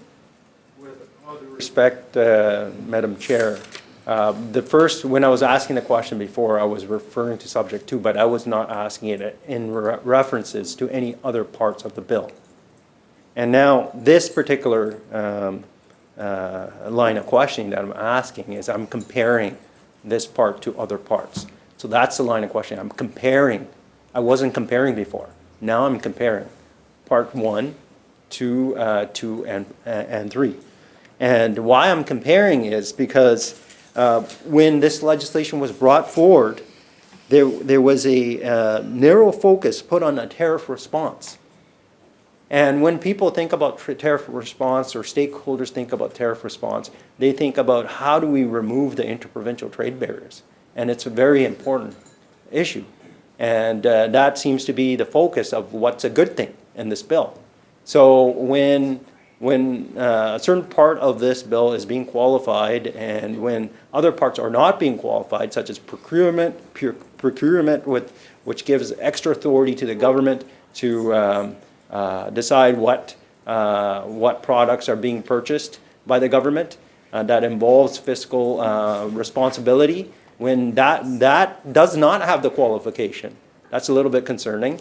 And also when we're dealing with tolls, fees, and charges, there's no qualifications provided there on how you can put the tolls, fees, and charges. But here, when the most important thing about this bill that the public seems to the actual thing that the public seems to like about this bill goes to interprovincial trade barriers, is getting qualified.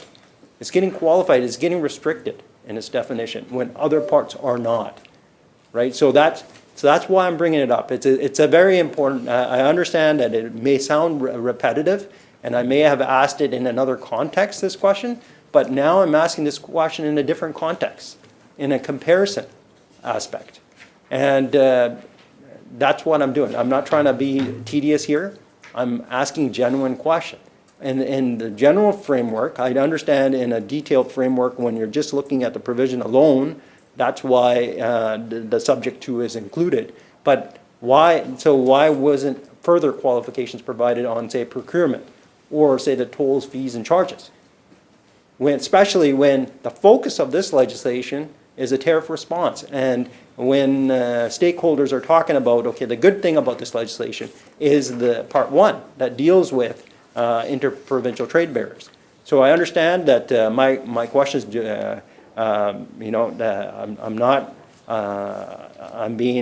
I'm asking the questions, and I haven't received the answers that I believe would properly answer my question. But I have to put it on the record, because there are a lot of people that are questioning. They're questioning, the people seem to like part 1, but they were wondering why there's differences between part 1, 2, and 3. 2 and 3 are very onerous on people. So I'm asking those questions, and I put it on the record that I have asked these questions.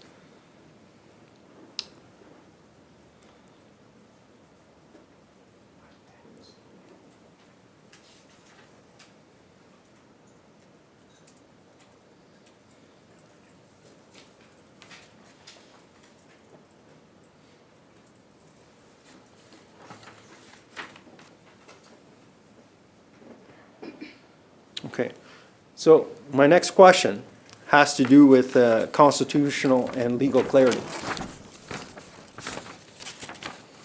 Can the Attorney General, through the Chair, clarify how Clause 2 aligns with the constitutional division of powers under Section 92 of the Constitution Act 1867?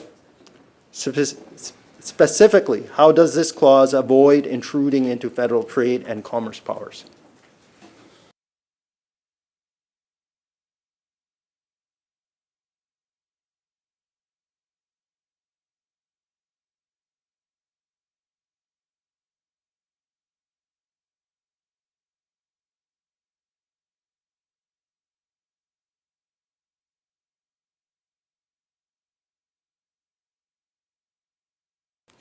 Minister. So the powers that are enumerated in this bill are directly from provincial jurisdiction, and the powers under Constitution, the Constitution, particularly related to property and civil rights, doing business in BC is under the purview of the provincial government. Member. Given that Clause 2 allows for goods and services from other provinces despite BC's own enactments, how does the government ensure that this doesn't undermine existing health, safety, or environmental standards in BC?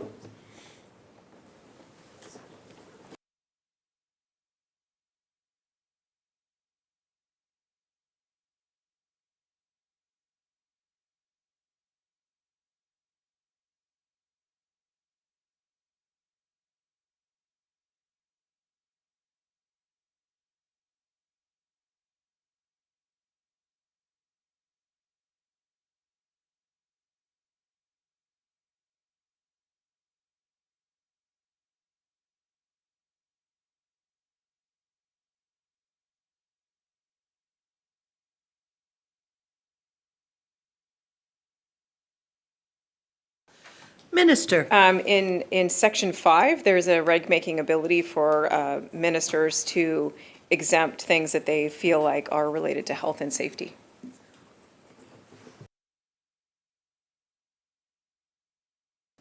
Member. Another question through the Chair to the Attorney General. Can the Attorney General provide examples of existing BC regulations, such as in agriculture, energy, or health, that would be overridden by this clause?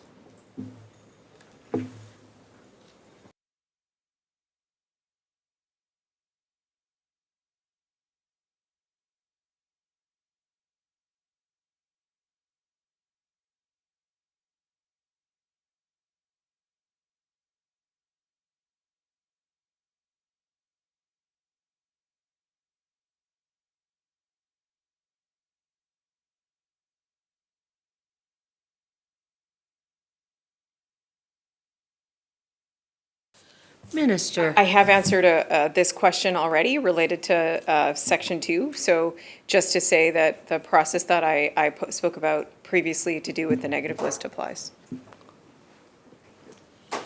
Recognizing the member from Kelowna Mission. The Attorney General noted that the standard for matters related to health and safety was, quote, that the minister feels like they are related to health and safety. That doesn't feel like a particularly reassuring standard of proof from a legal or regulatory perspective. I wonder if the Attorney General could expand on some standard a little bit more substantive than the minister feels like it.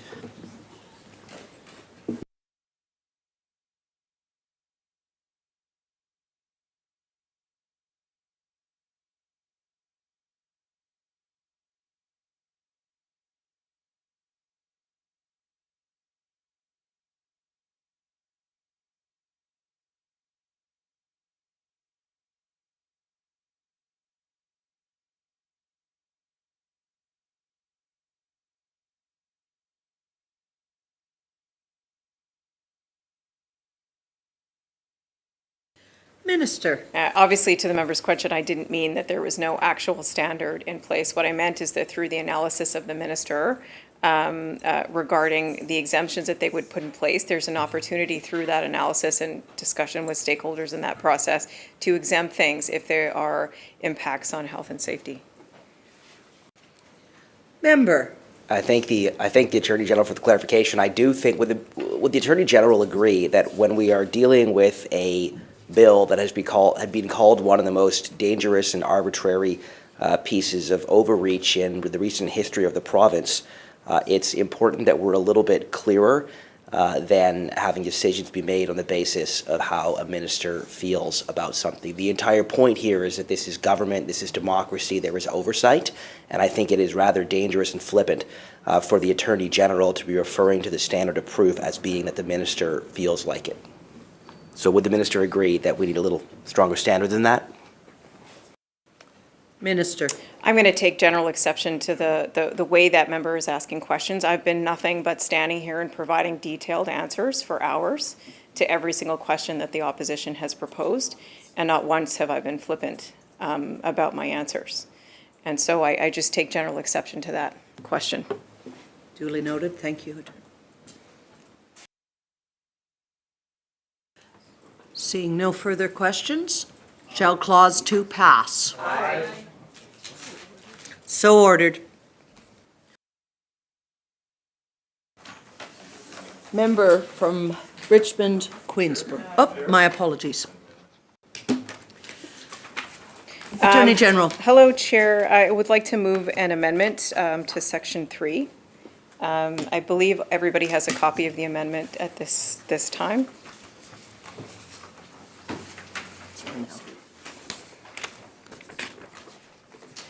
Would the attorney like to speak to the amendment?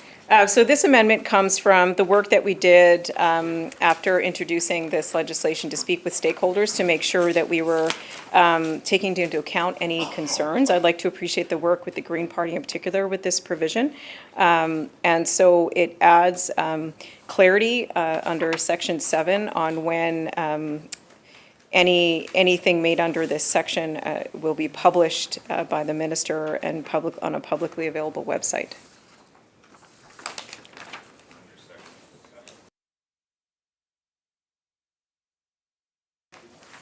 Okay.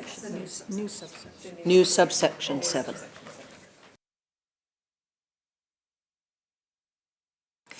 Shall the amendment pass? Aye. So shall clause, speaking to clause 3 as amended, recognizing the member from Richmond, Queensborough.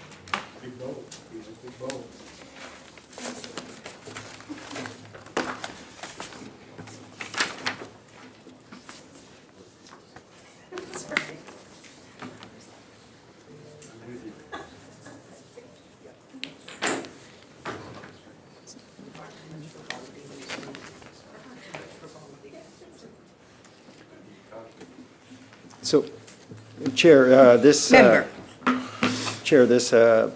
Section has a lot of definitions in it. I have questions related to the definitions. So the first definition states agreement. The first definition under Section 3, subsection 1 states agreement means agreement or arrangement relating to trade entered into under Section 5, subsection A, subsection I of the Ministry of the International Business and Immigration Act on or after March 3rd, 2025. So, can the Attorney General elaborate on that date, the March 3rd, 2025, in this definition?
Attorney General. So the time with that date was fixed to make a clear line in the sand of what would be a past agreement or a future agreement. So the legislative drafters picked that date to help make sure that when agreement is used further on in this section, that it's clear that it is a future agreement and not a past agreement.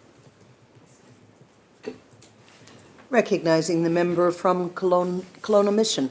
Thank you, Madam Chair. My understanding, of course, is that this section gives a minister responsible for a regulatory authority the ability to direct the regulatory authority to make any changes to comply with this act. Is that correct?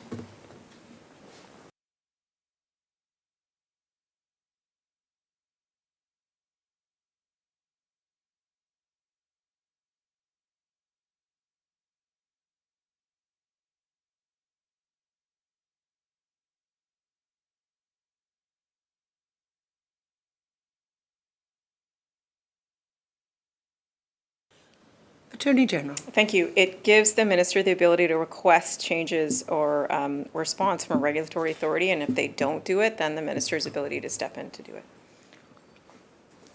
Member. Chair, could the Attorney General please expand on the definition of regulatory authority and the scope of regulatory authorities covered by this provision?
Attorney General.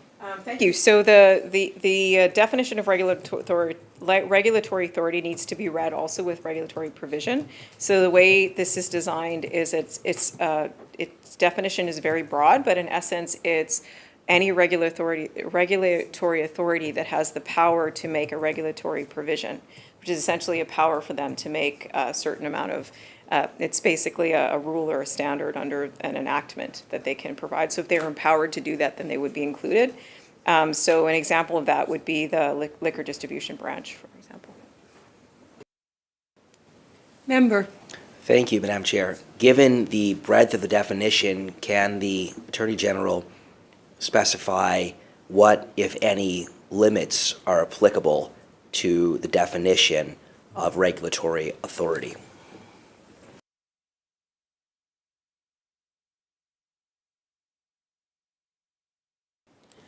Attorney General. Yeah, thank you. So one thing that I forgot to mention, which was in the member's question also, is it's related to goods or services. So it has to be related to the goods or supply of services. So if there is something that is interprovincial trade barrier and it's applicable to a goods or service, but it's held by a regulatory authority that has the power to make a regulatory provision, then with respect to goods and services, then it applies. So it's that narrowing of scope. Member. Thank you, Madam Chair. So to confirm, would an industry standards body be covered under that definition?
Attorney General.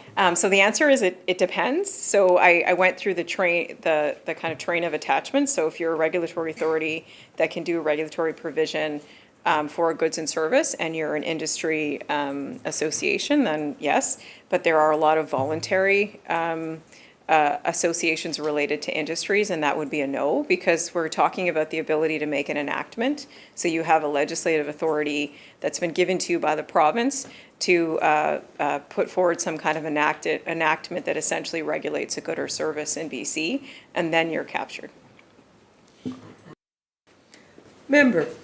Thank you, Madam Chair. So to avoid confusion, a professional college, an industry safety group, a voluntary certification organization, a trade council, a supply chain diversity council, a voluntary certification process undertaken through some kind of an organization, there would not be authority over those kinds of entities?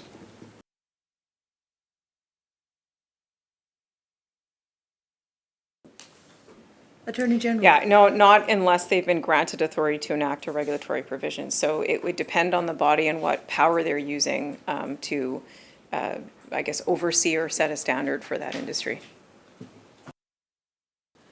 Member. Thank you. Could the Attorney General help to better to define more clearly what exactly is meant by granted authority?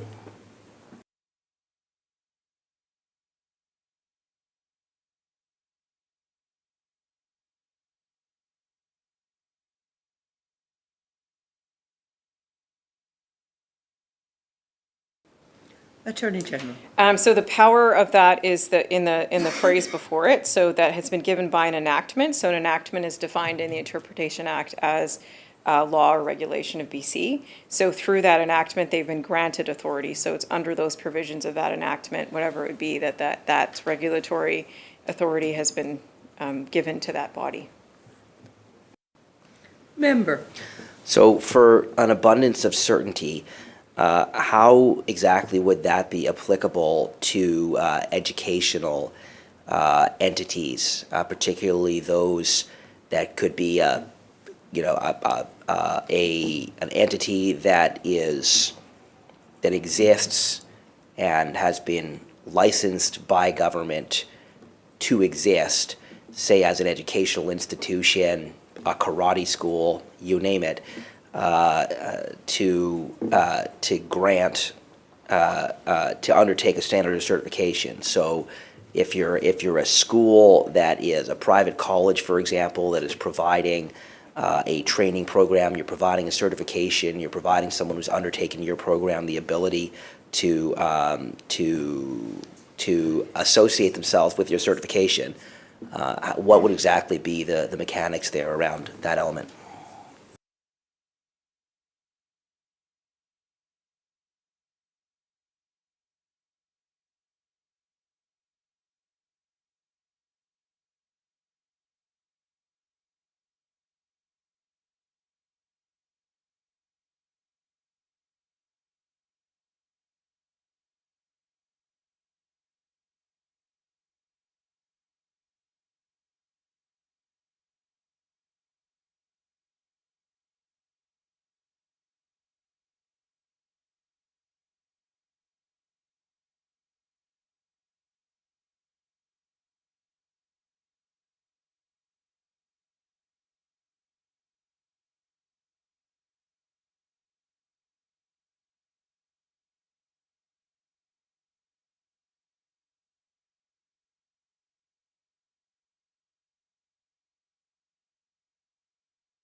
Attorney General. So I'm happy to explain this in detail. I think it's probably instructive through examples. So the example of an individual or company going through a voluntary certification process that maybe makes them more marketable or helps them with their product or their positioning in the market isn't captured unless there is a regulatory body that makes it a requirement for that, in order to sell for that good or service to be in circulation, to have that requirement, then if it's from that level of an enactment, then it may become something that's an interprovincial trade barrier. But something like a karate school, which is giving out certificates to kids, that's not a good or a service that would be regulated, or would there be an authority on there? It's just, it's a voluntary process. So what we're trying to capture is those times.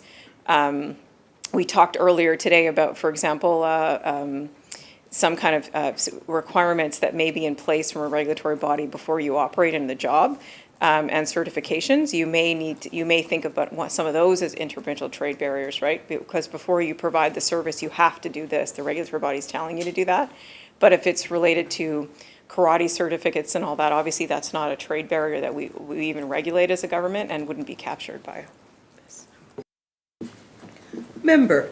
Thank you. What would be the, through the chair, what would be the, recognizing that there are subsequent provisions with regard to procurement, what would be the implications, for example, of a voluntary supply chain diversity council that, in which, for example, participation or certification, for example, by an ethical purchasing organization or a supply chain diversity organization, what would be the implications for the purposes of, say, government procurement or corporate procurement, in which there is an implicit expectation of certification in an organization, but not a de jure requirement?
Attorney General. Yeah, so as we're piecing together this answer, there may be a question in there that the member has when we get to the procurement section. But related to what we're speaking about now, which is goods and services, I think we talked through exactly what you would be needing for this to apply. So it's a goods or service under a regulatory provision. And that would give, it empowers the minister to do something if it's not the government that has that restriction, but it's a regulatory body that has interprovincial trade barrier. Member, at this moment, we are going to take a 10-minute recess. So I have 4:40 on my watch. I'd like everybody back in their seats at 4:50, please. Thank you.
I now call the Committee of the Whole on Bill number 7, which is called, sorry, I've lost the bill.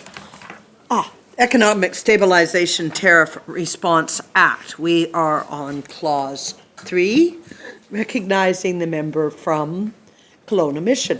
Thank you, Madam Chair. Is the minister prepared to provide a list of regulatory authorities that would not be affected by this legislation as they have no involvement in trade?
Minister.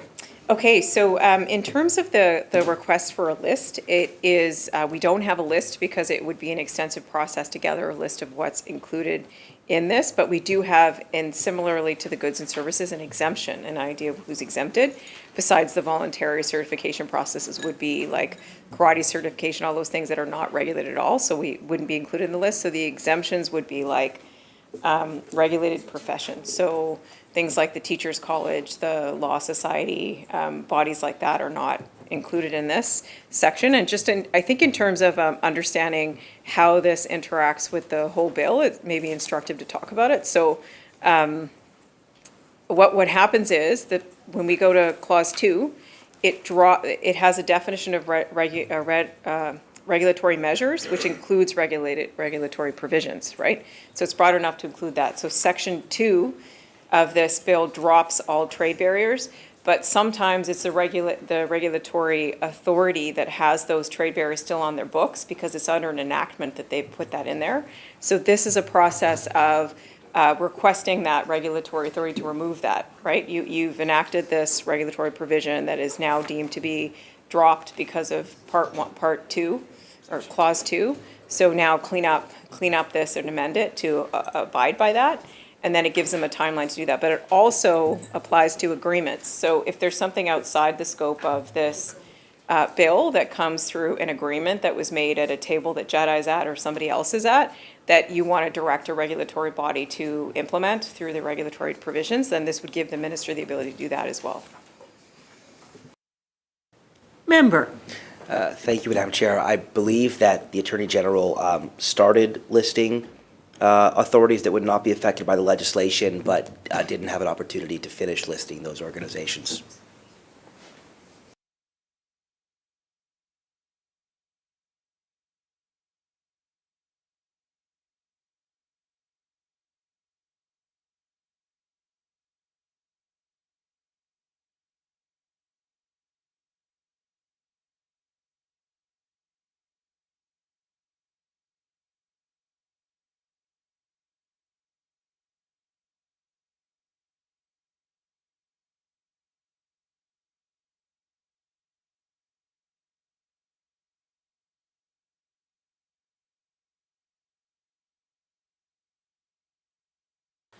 Attorney General. It's clearly stated under the Labor Mobility Act, which is addressed in 4, and clause 4, which talks about what's excluded. So I just direct the member to that, and that'll be a list of that. And of course, things like, I think he raised like voluntary certifications. We were thinking like Oceanwise, for example. That's a voluntary certification process that, of course, wouldn't have a regulatory authority overseeing that or an enactment, and so wouldn't it be included. But there's probably, if not hundreds or thousands of examples of that in the province. Member. Thank you, Madam Chair.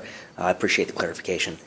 So just to confirm, the regulatory authorities covered under this would include what types of educational institutions?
Attorney General. Just to clarify, it wouldn't be the educational institute that would be captured by that, and that is explained through subsection 8 under regulatory authority. So it's the regulatory authority that has the power to establish standards or certification requirements.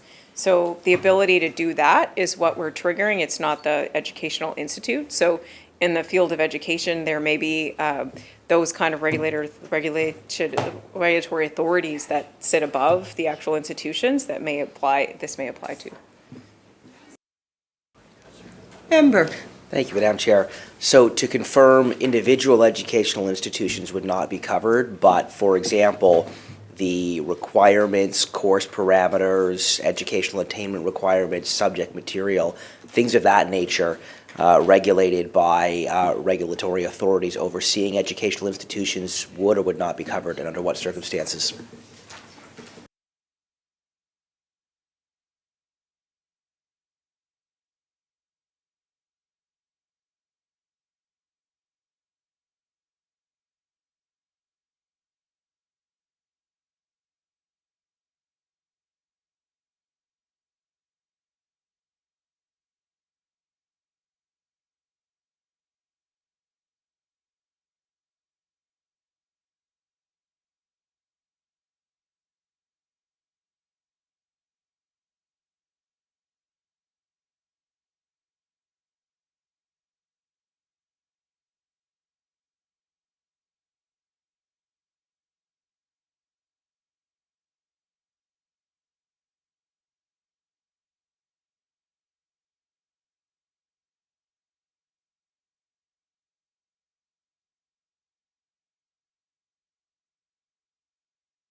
Attorney General. So the actual institutions wouldn't be. So yeah, I think the clarity of who is the regulatory authority that's setting the standards or certification out there may be one of the bodies that's captured by this. Member. Thank you, Madam Chair. So for clarity, entities like the Teacher Qualification Service or the BC College of Teachers would be covered?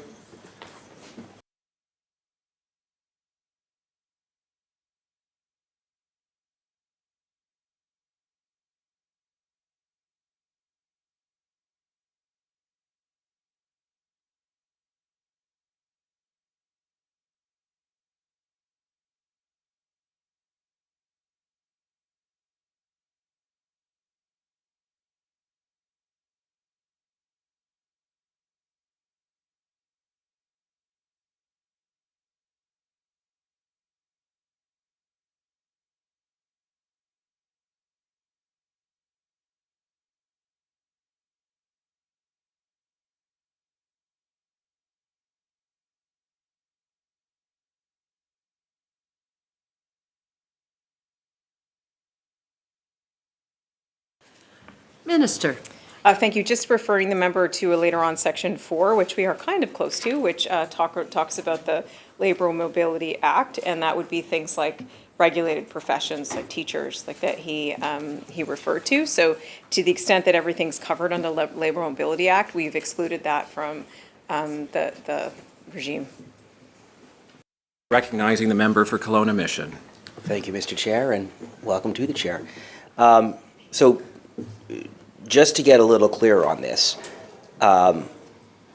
oversight, regulatory authorities providing direction to education along the continuum with regard to things like curriculum requirements would be covered. Is that correct?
Recognizing the Attorney General. Thank you. So it gets complicated again when you're talking about regulated professions because of the exemption, but if it's a body that has the regulatory authority, so it's been given it under an enactment the power to set some kind of curriculum standards that somebody has to meet before they provide a service in the educational field, then it would apply to this provision. Recognizing the member for Kelowna Mission. Thank you, Mr. Chair. I appreciate the answer. I'm trying to better understand whether the curriculum taught in educational institutions would be subject to this authority.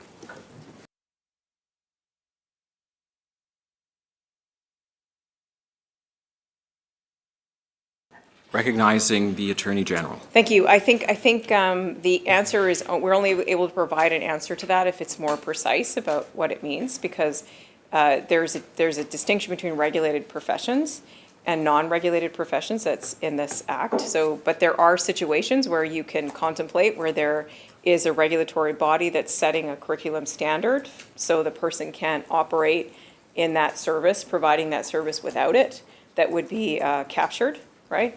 So maybe if you can give me some more specifics, then I could help answer that. Recognizing the member for Kelowna Mission. Thank you, Mr. Chair. So as per subsection 3, the minister charged with the administration of the act under which a regulatory provision is made may request a regulatory authority to amend the regulatory provision to make it comply with this part, the regulations made under this part, or an agreement, and in so doing may provide direction as to how the regulatory provision should read or what it should or should not contain.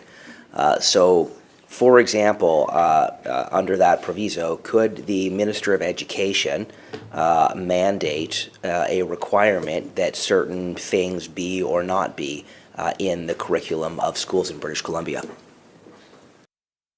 Recognizing the Attorney General. No, not at all. This isn't the intent or purpose of the bill. The Minister of Education has different abilities and powers to set curriculum standards across the province, and that is, why we have curriculum in schools. But this is specifically about interprovincial trade barriers, so there wouldn't be, to that example, the answer would be no. Recognizing the member for Kelowna Mission. Thank you, Mr. Chair. Hearing that that is not the intent of the bill, my question is it still not the effect of the bill? Recognizing the Attorney General. No, it's not the effect of the bill. Recognizing the member for Kelowna Mission. Thank you. So again, for clarity, should the Minister of Education wish to make amendments to school curricula designed to enable interprovincial trade and wish to do so on a rapid basis using the powers of this bill, they would not be able to do so?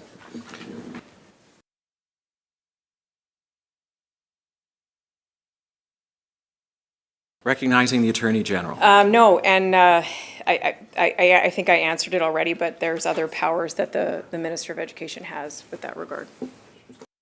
Recognizing the member for Kelowna Mission. Thank you. I'm just trying to understand where the arbitrary powers begin and end.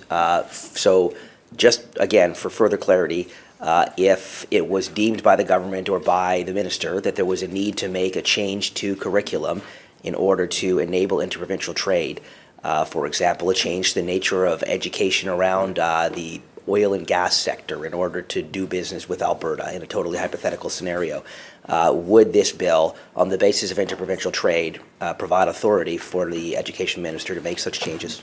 Member, the minister has answered the question with respect to what the minister is and is not able to do. I would ask that you revise your question or find a new line of questioning. Thank you.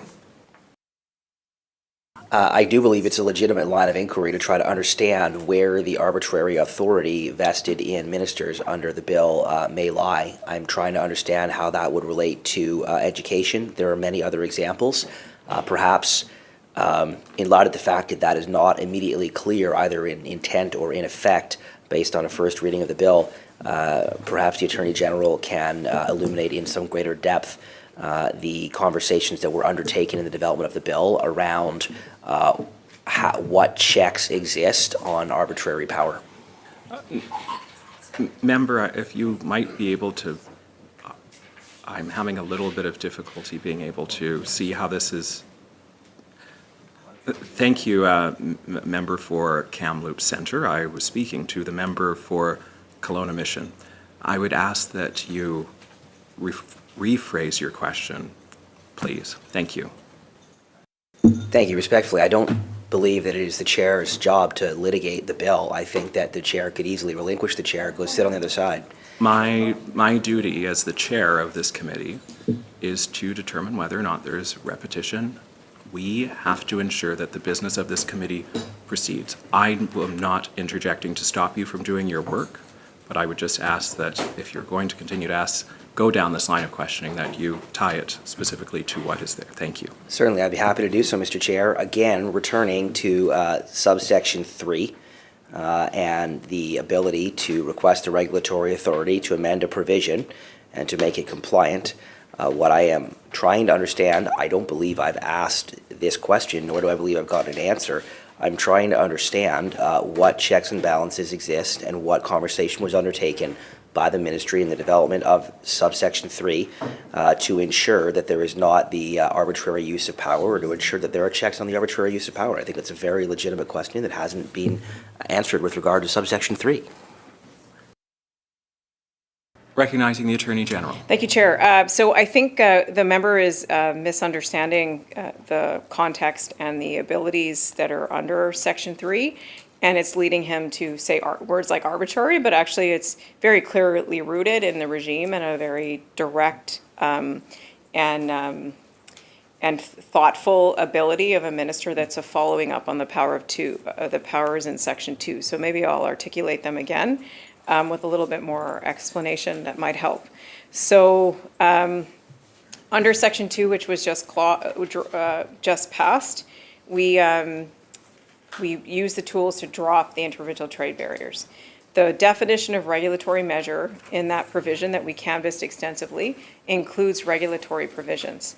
There will be examples where the power to put that regulatory provision in place was granted to a regulatory authority, in which case we would have kind of nonsensical rules in place if there was no way to first request to that regulatory authority, well, now your regulatory provisions are out of date.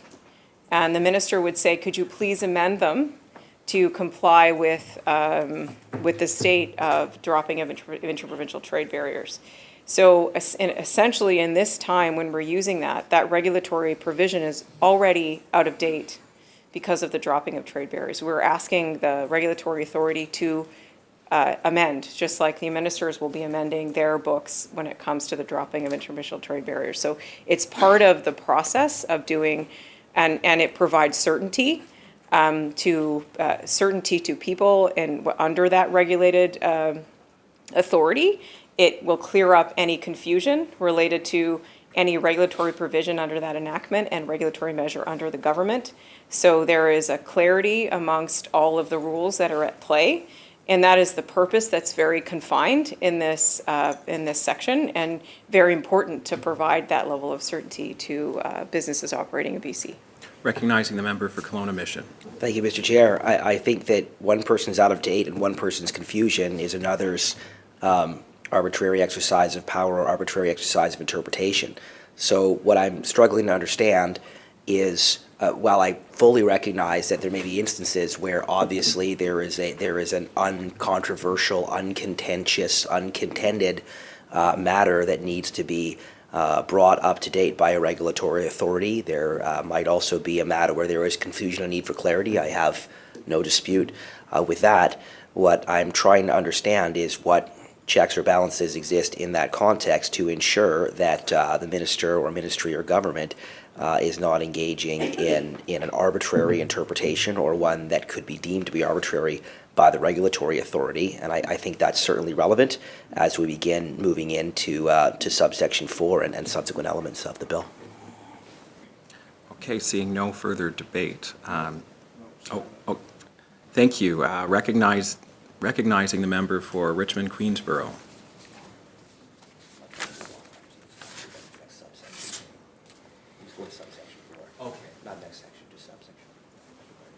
Recognizing the member for Richmond Queensborough. So, question through the chair.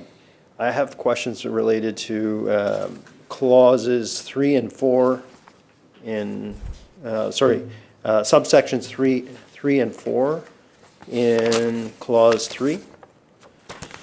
So, under subsection 3, it states, the minister charged with the administration of the act under which a regulatory provision is made, subsection A, may request that the regulatory authority to amend the regulatory provision to make it comply with this part, the regulations made under this part, or an agreement, and in doing so may provide directions as to how the regulatory provision should be read, or what it should or should not contain, or subsection B, may request that the regulatory authority to repeal the regulatory provision. And that's read hand in hand with subsection 4, which states, if the regulatory authority does not comply with a request made under subsection 3, within 60 days after the date of the request, the requesting minister may by order do one of the more of the following.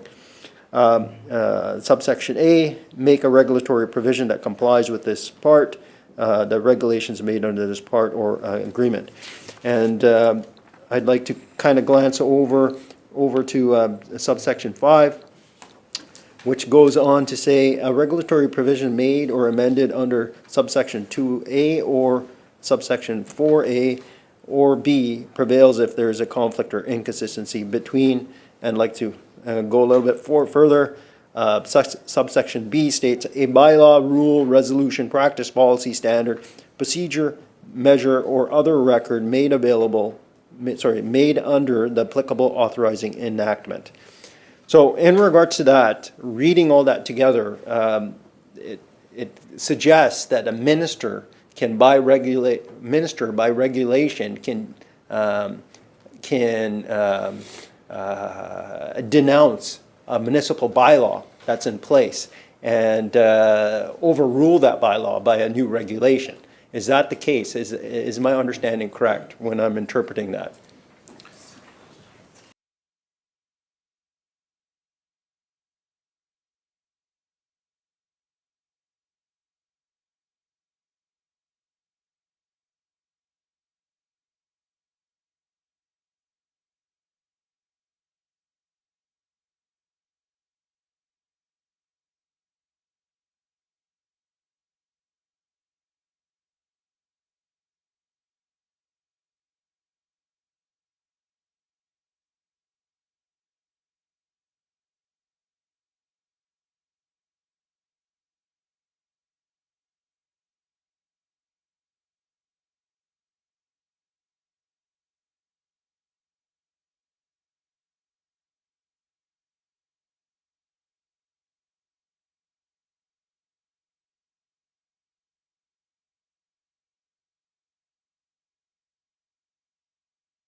Recognizing the Attorney General. Yeah, thanks. I think in order to explain why that provision wouldn't apply to municipalities, I'll take the member back to what a regulatory authority is. So a regulatory authority is a body through an enactment that's giving the power to do subsection A, B, or C within that.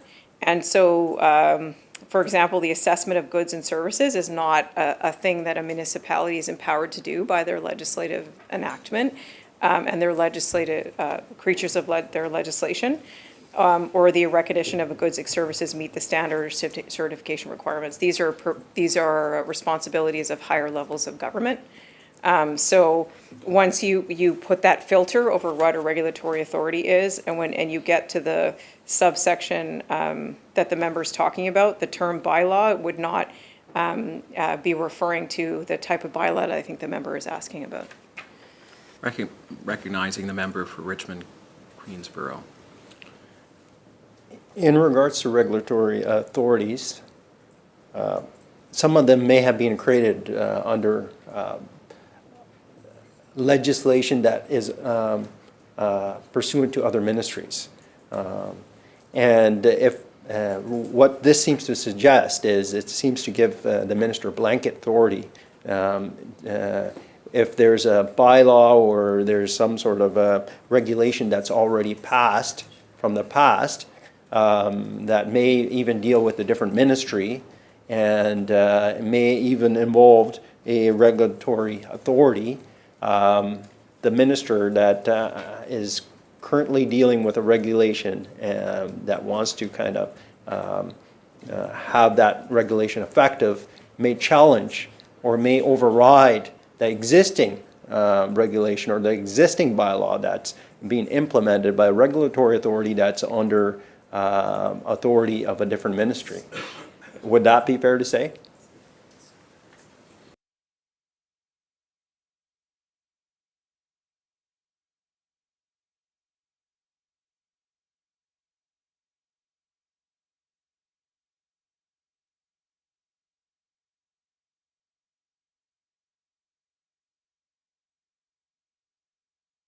Recognizing the Attorney General.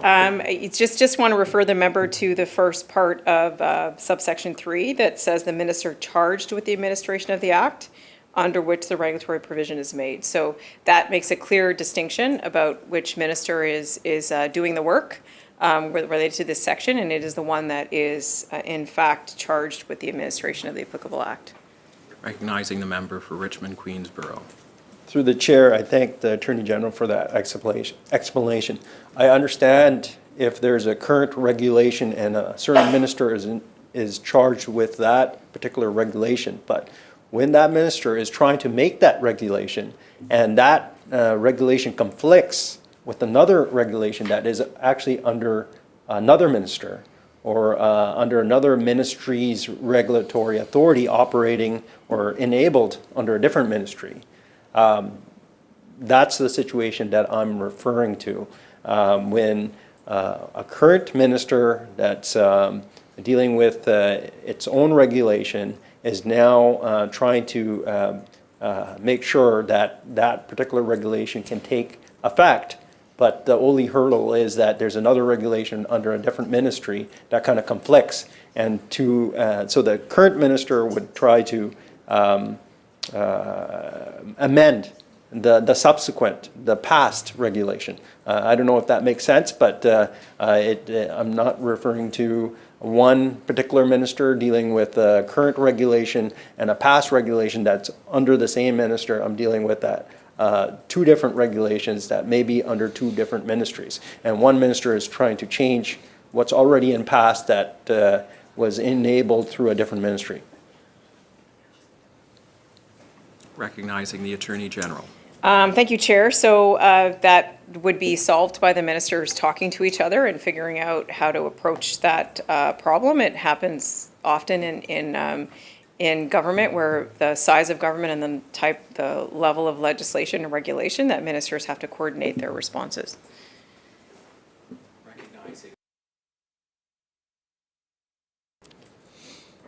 What question through the chair to the Attorney General? What checks and balances are there in terms of not excessively changing other regulations? Are there any checks and balances that are available that ministers have to follow?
Recognizing the Attorney General.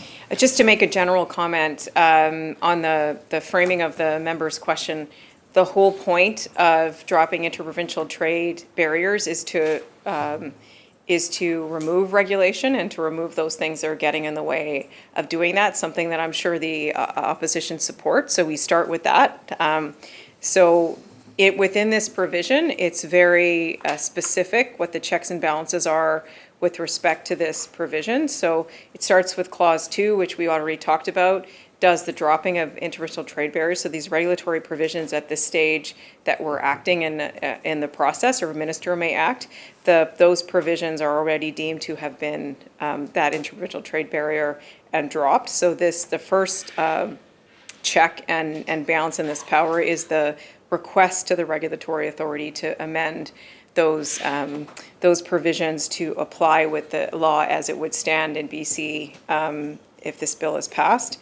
And that is a request for them to do so. So in that situation, they have the ability to make sure that all laws comply with the law of the land at that stage. And it's also limited. It's also limited by a few very specific insertions into the language. So the request is limited to the authority to amend a regular provision to make it comply with this part, the regulations made under this part, or an agreement. So it's a very precise request made to that regulatory authority to amend with respect to particularly that narrow request that's made to that person. And it's also limited by the many definitions and scope of the act that talk about it being about goods and services. Recognizing the member for Richmond Queensborough. Through the chair, I want to thank the Attorney General for that explanation in terms of checks and balances. There was also amendment that was introduced earlier by the Attorney General that is now part of the bill, which is Clause 3, subsection 7. And I believe that tries to address at least another check and balance. It talks about a request made under subsection 3 must be published as soon as practical by the minister on a publicly available website. Just in regards to that particular amendment that is now part of this bill,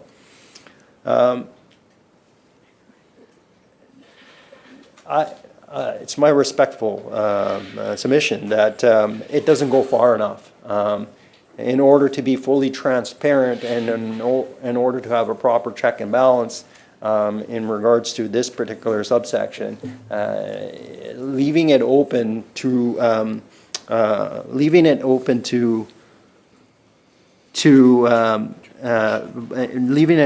interpretation when you state that as soon as practical. A request made under subsection 3 must be published as soon as practical. It's leaving it open to interpretation. And so there would be some issues there in terms of transparency and accountability. And it would be more properly served if that was more of a definite term there to specify exactly when. Otherwise, there would be discretion left on the part of government to just determine what time period is actually as soon as practical.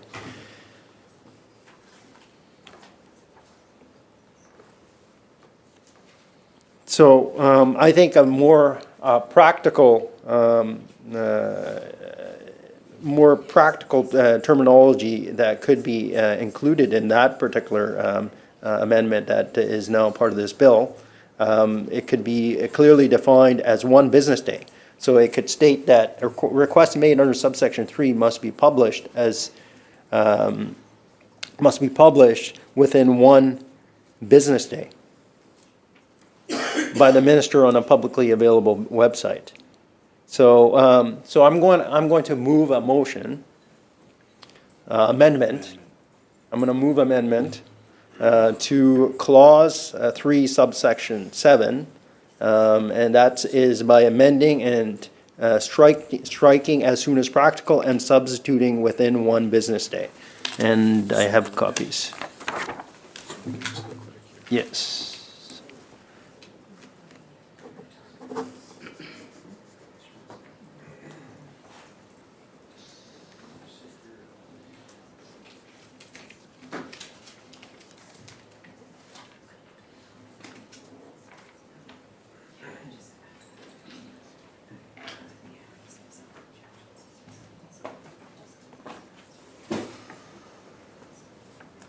Members, while we circulate the amendment, we're going to take a 10-minute break.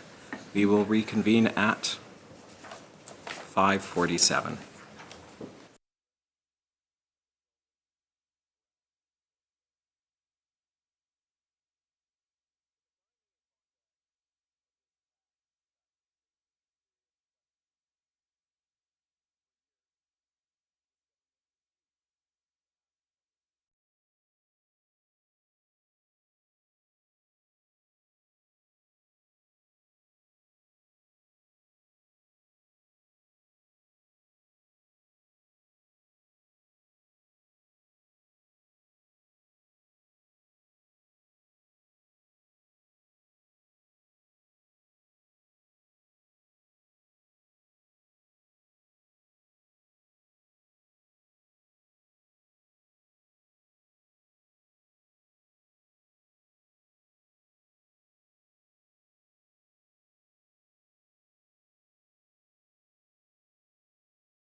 Good evening, everyone. I call the committee back to order. After consulting with the clerks, I've determined that the amendment is appropriate. And before we continue, I would just like to suggest to members that this clause was already amended earlier, so in the future, it would be advisable to suggest a sub-amendment at the time that the amendment is brought forward. So this is clause 3, sub 7, as amended by striking as soon as practicable and substituting within 1 business day.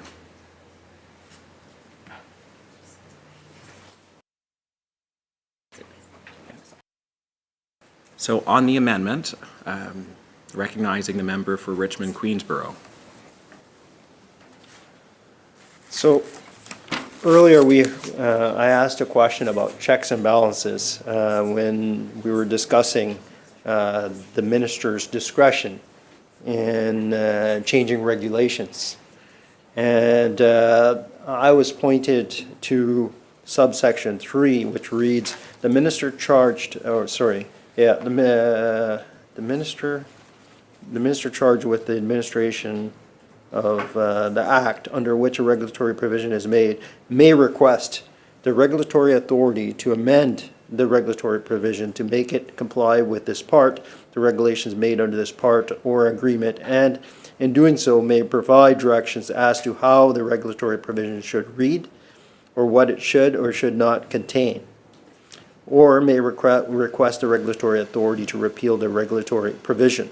So this was one of the checks and balances that was suggested by the Attorney General earlier. In terms of how there's checks and balances in the minister's discretion in terms of changing particular regulations.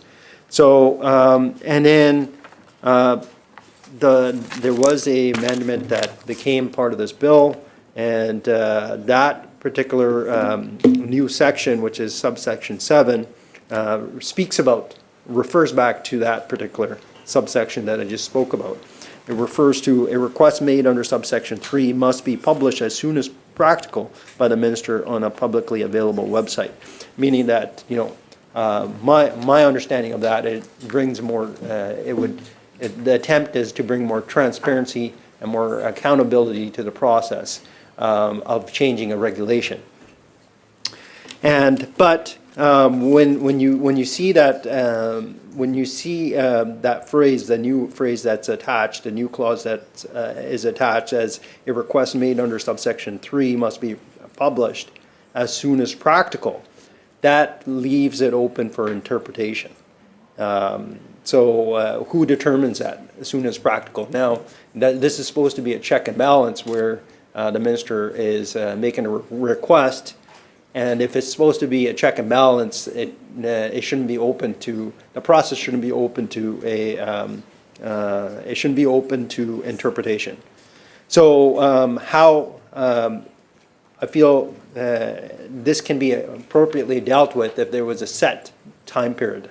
And in this case, because we are talking about a check and balance, the appropriate time limit, in my respectful submission, would be 1 business day. So anybody that's looking at the request, they would know about it as soon as possible. So that's my submission in terms of having this this proposed amendment. It would be a definite term. It would be defined, and it's not something that can be easily stretched. We often see that when you're dealing with a government, there might be some other time constraints that come into play. There might be other things going on, and some things, may take a little bit longer than usual. So, but this, by having 1 business day in the language of the provision of subsection 7 of clause 3, it would create a definite period of when the publishing would have to happen. So with that, I say that this particular House should support this amendment and should vote for this amendment, should vote in favor of this amendment. Recognizing the Attorney General. Thank you, Chair. So I appreciate the intent of what the member is proposing, but I don't support the amendment, and I'll tell you the reasons behind it. There was a discussion that we had, and I appreciate the discussion we had with the Green Party about the reporting requirement, and that there be a level of public publication of anything request that was made under this section, and we agreed with that amendment. We think that it was a valuable addition to this bill.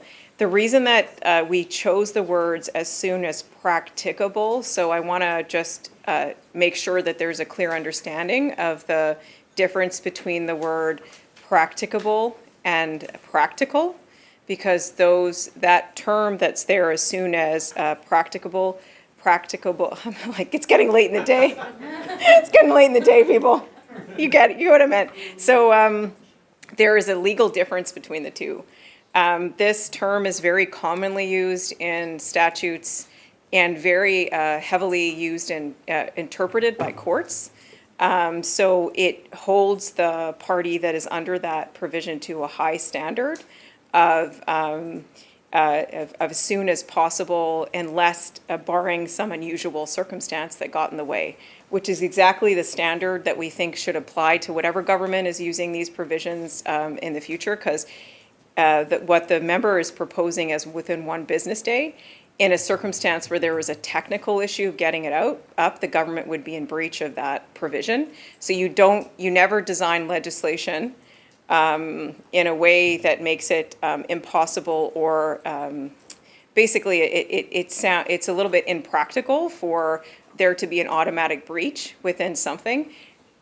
But the standard that we usually put on, I think it's in 400 pieces of legislation, of as soon as practicable, sets that standard in a way that's heavily interpreted by courts and provides the assurance to the public that as soon as possible, that would go up publicly, unless there's barring some unintended event that puts in the way of that public reporting. So we believe that we landed at the right standard that would hold any government properly accountable to the public reporting in a way that doesn't automatically set them up for unintended breaches of that provision. So that's why I won't be supporting this amendment. Recognizing the member for Kamloops Centre. Thank you. And first off, we do appreciate the chair's direction around amendments. However, it's tough for us to amend a government amendment that has just been tabled, voted on, while we're still trying to ascertain through questioning, how that new amendment actually plays out in the broader bill. And that's why our amendments come in when they do, is because sometimes we have amendments written and we don't bring them forward as opposition after hearing explanations from the government. In this case, again,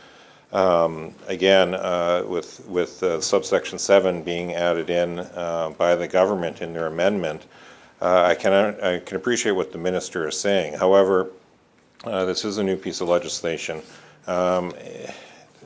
There's been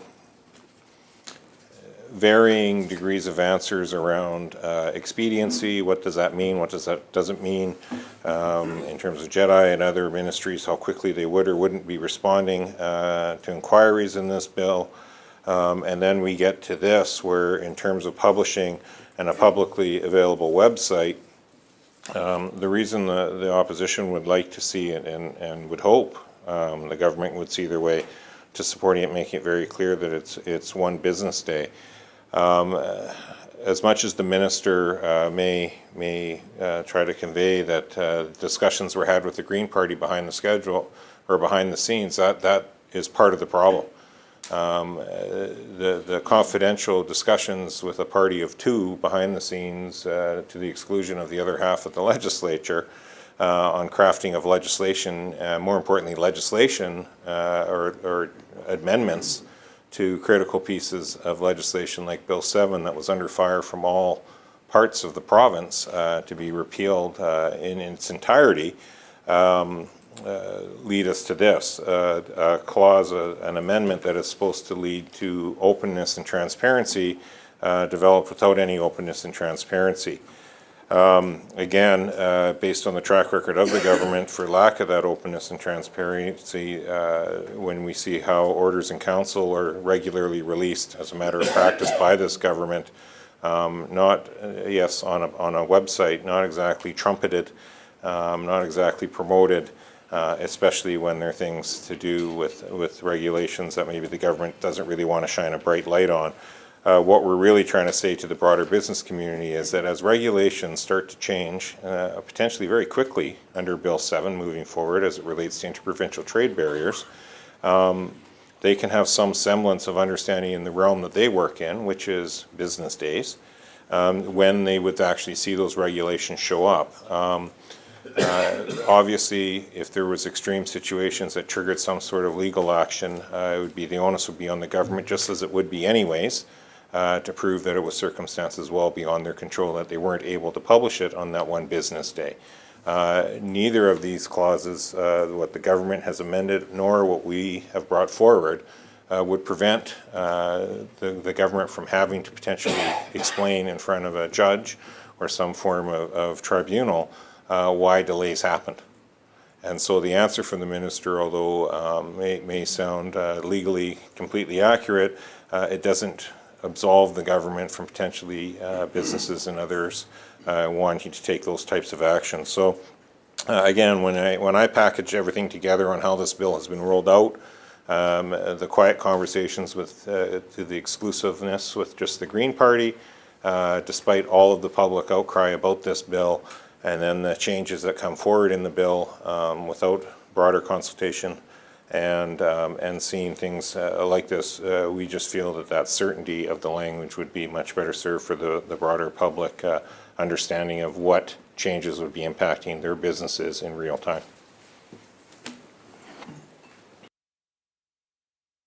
Recognizing the third-party House Leader. Thank you, Mr. Chair. I rise to speak against the amendment that has been brought forward by the opposition.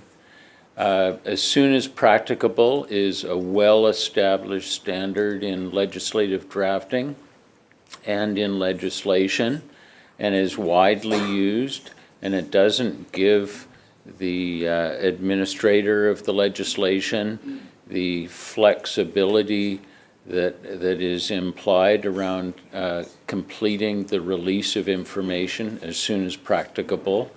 I agree with the clarification provided by the Attorney General, and this is an important addition to the legislation in its original form, and whether we're a caucus of 2 or a caucus of 40, we're bringing our experience to this open forum committee to discuss the legislation and amendments, and the public have an opportunity to watch and to follow our deliberations. So this is not being done in secret. This is an open process, and we support the original form of the amendment, and we do not the original form of the amendment. We do not support the amendment just brought forward by the opposition. Thank you, Mr. Chair. Recognizing the member for Kelowna Mission. Thank you, Mr. Chair. I rise in support of the amendment, echoing the words of my colleague. Certainly, the original amendment and the requirement for a request to be published by the minister on a publicly available website is a good and important amendment at its heart. What I have heard is some mixed messaging. My understanding is that this is an amendment that was brought forward through discussion with the Green Party caucus, as is the right of the government and as appears to be their obligation under their agreement with the Greens. But notwithstanding that, it is crucially imperative, particularly given the faith and confidence and trust that government is asking both the opposition and the broader public and affected organizations to have in them, that there is a proportional balance here. I do think it is significant that the official opposition, all 41 MLAs, are seeking this change. And I do think it would be a welcome concession by the government to vote with us in making this amendment. This is not legislation as normal. This is not government as normal. This is a unique and special and different circumstance, and it's one in which we have been told time and again that there is urgency. It's one in which we have been told time and again that there is importance, and there certainly is urgency and there certainly is importance, and that is also why this government is asking for legislation that gives it powers that are different than normal. What we're looking for is to provide clarity to folks that will be affected by such regulations, whether that be individuals, whether that be organizations, whether that be folks in the business community. We want to provide them with plain English clarity as to exactly when such requests will be made available. We think that within one business day is a perfectly reasonable way of going about that. We again have concern around the possibility of practicable. We're all going to have fun with that one tonight. We again have concerns around the stretching or changing definition of practicable, and I would respectfully submit that after hours of questioning the Attorney General on this particular bill, and after weeks and months, or certainly weeks, of public concern and outrage about what has been broadly characterized as an arbitrary power grab, I don't think that too many folks are much inclined to give government any more flexibility. I don't think too many folks are much inclined to say okay when government says trust us. I think folks are looking for clarity, they're looking for predictability, they're looking to know exactly how long it will take for these directives to be made publicly available. I think that is a very reasonable expectation. We are dealing, Mr. Speaker, with a government that has been described as the most secretive government in Canada, a government that brought in fees for the public to access information. Government has shown that it thrives in the shadows and prefers the arbitrary exercise of power. So we think this is a very simple, reasonable amendment that would allow us to have a greater degree of clarity as to exactly when government will make these things known. So again, I do hope that MLAs from all parties will see the benefit of voting with this amendment. And with that, thank you.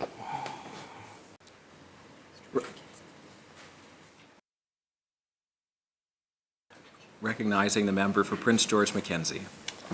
Thank you, Mr. Chair, and appreciate the opportunity to speak to the amendment. I do appreciate the Green Party's original intent as well. I'm glad that's why we supported the previous amendment, but I do think it's not too much to ask considering the circumstances, and we just heard from the member from Kelowna Mission talk about some of the conditions under which this amendment is being, and the context of this bill overall.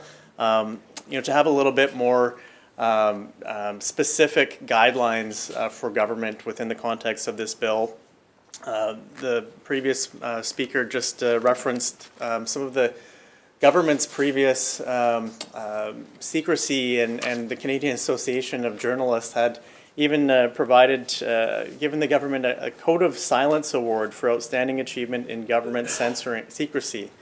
That was in 2022, but it's been a pattern, and I think openness and transparency is something we should aspire to as a society. These are regulatory changes, but this isn't transparency just for the opposition. It's not about us. This is actually about public and businesses who may be impacted by these changes with regards to internal trade. And this, as an OIC can be posted quickly. One day is possible.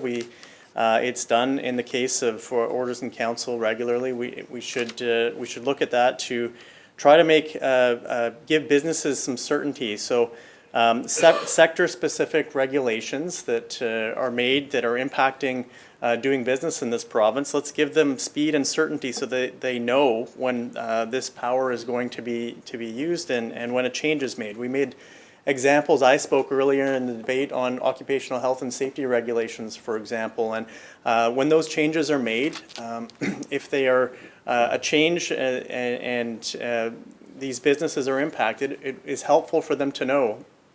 We also spoke at length about dairy products, for example, and so if there's changes to the Farm Practices Protection Right to Farm Act and the regulations that are under that were impacted by trade within our country, I think it's would be useful to have speed in how we actually communicate that publicly so that businesses can make investment decisions and practical decisions based on the change in regulations with regards to internal trade. Thank you, Mr. Chair. Recognizing the member for Abbotsford West. Thank you, and I'm in strong support of this amendment, an amendment that would require immediate reporting information, and I think businesses won't understand practicable. They just won't understand that. But a day, they would understand. So not when it's convenient, not when it's easy, but when it's necessary for transparency and public trust. Am I speaking, Mr. I'm assuming they're going to get up and speak. Yeah, there's quite a bit of chatter over there, Chair. Minister of Education and Childcare, please let the member continue. Thank you. Thank you, Mr. Speaker. Right now, the government's preferred wording is as soon as practicable. Well, let's be honest, what does that even mean? I think we may understand some of it and the nuances of it, but I don't think business owners would. It's undefined, it's completely open-ended, and unfortunately, it's ripe for abuse. So as soon as practicable can be stretched. In other words, it can go on and on and on. It can be delayed because of one reason or another, and unfortunately, it can be manipulated. So it allows this government to decide, not in public, but behind closed doors, what counts as soon enough.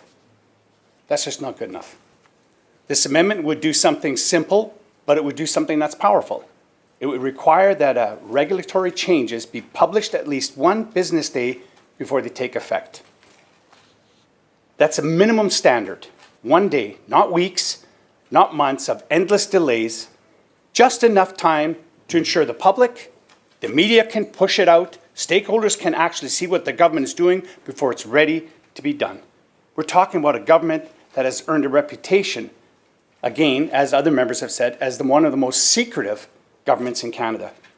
And again, as someone else has mentioned, previous speakers, government that have brought in fees just so people could access public information. A government that seems to treat openness as a duty, not as a duty, but as a nuisance. And I think that is unforgivable. This government thrives in the shadows. The history tells us the best response to a shadowy government is sunlight. Well, sunlight is accountability. Sunlight is democracy. Sunlight is what this amendment is all about.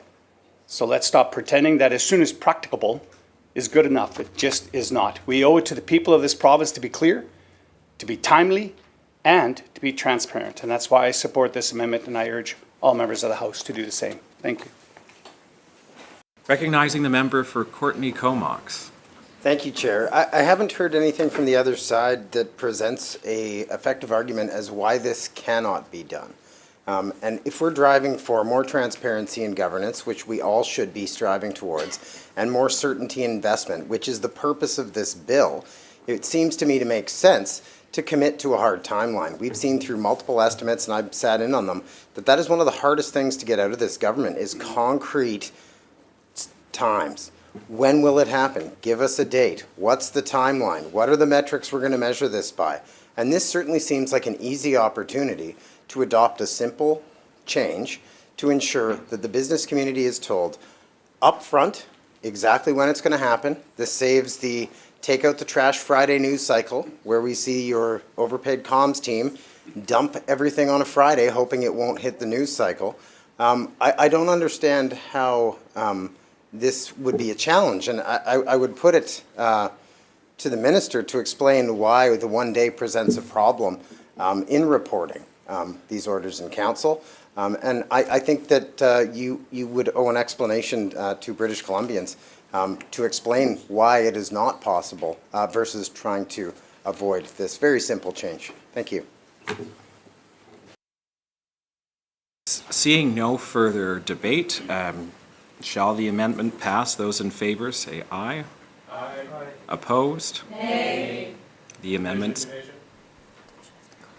Division has been called.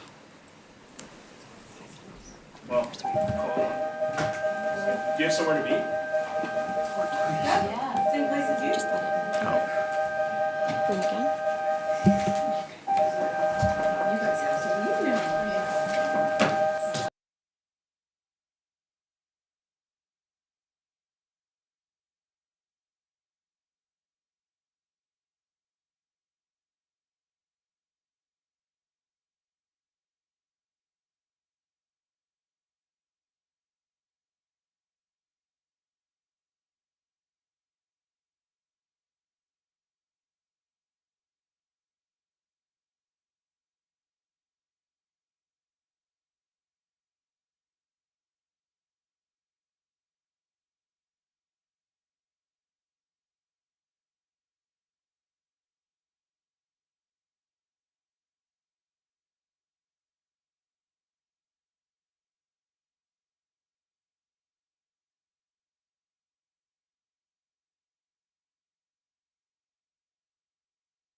Members, the question is the amendment to Clause 3, Sub 7 of Bill 7 as proposed by the member for Richmond Queensborough. Those in favor, please rise or indicate otherwise. Thank you, members. Please be seated.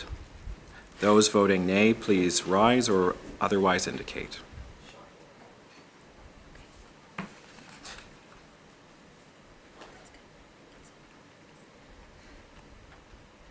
Thank you, members. You may be seated.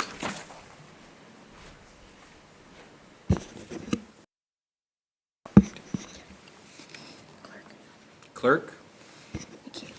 Those voting Mock Williams, 5. Those voting nay, Sharma, Bear, Begg, Rutledge, Sooner, Shaw, Botterill, 7. The motion is defeated. Recognizing the Attorney General. I move that the committee rise, report progress, and ask leave to sit again. Members have heard the question. Those in favor say aye. Aye. And opposed? Motion is carried. This committee stands adjourned.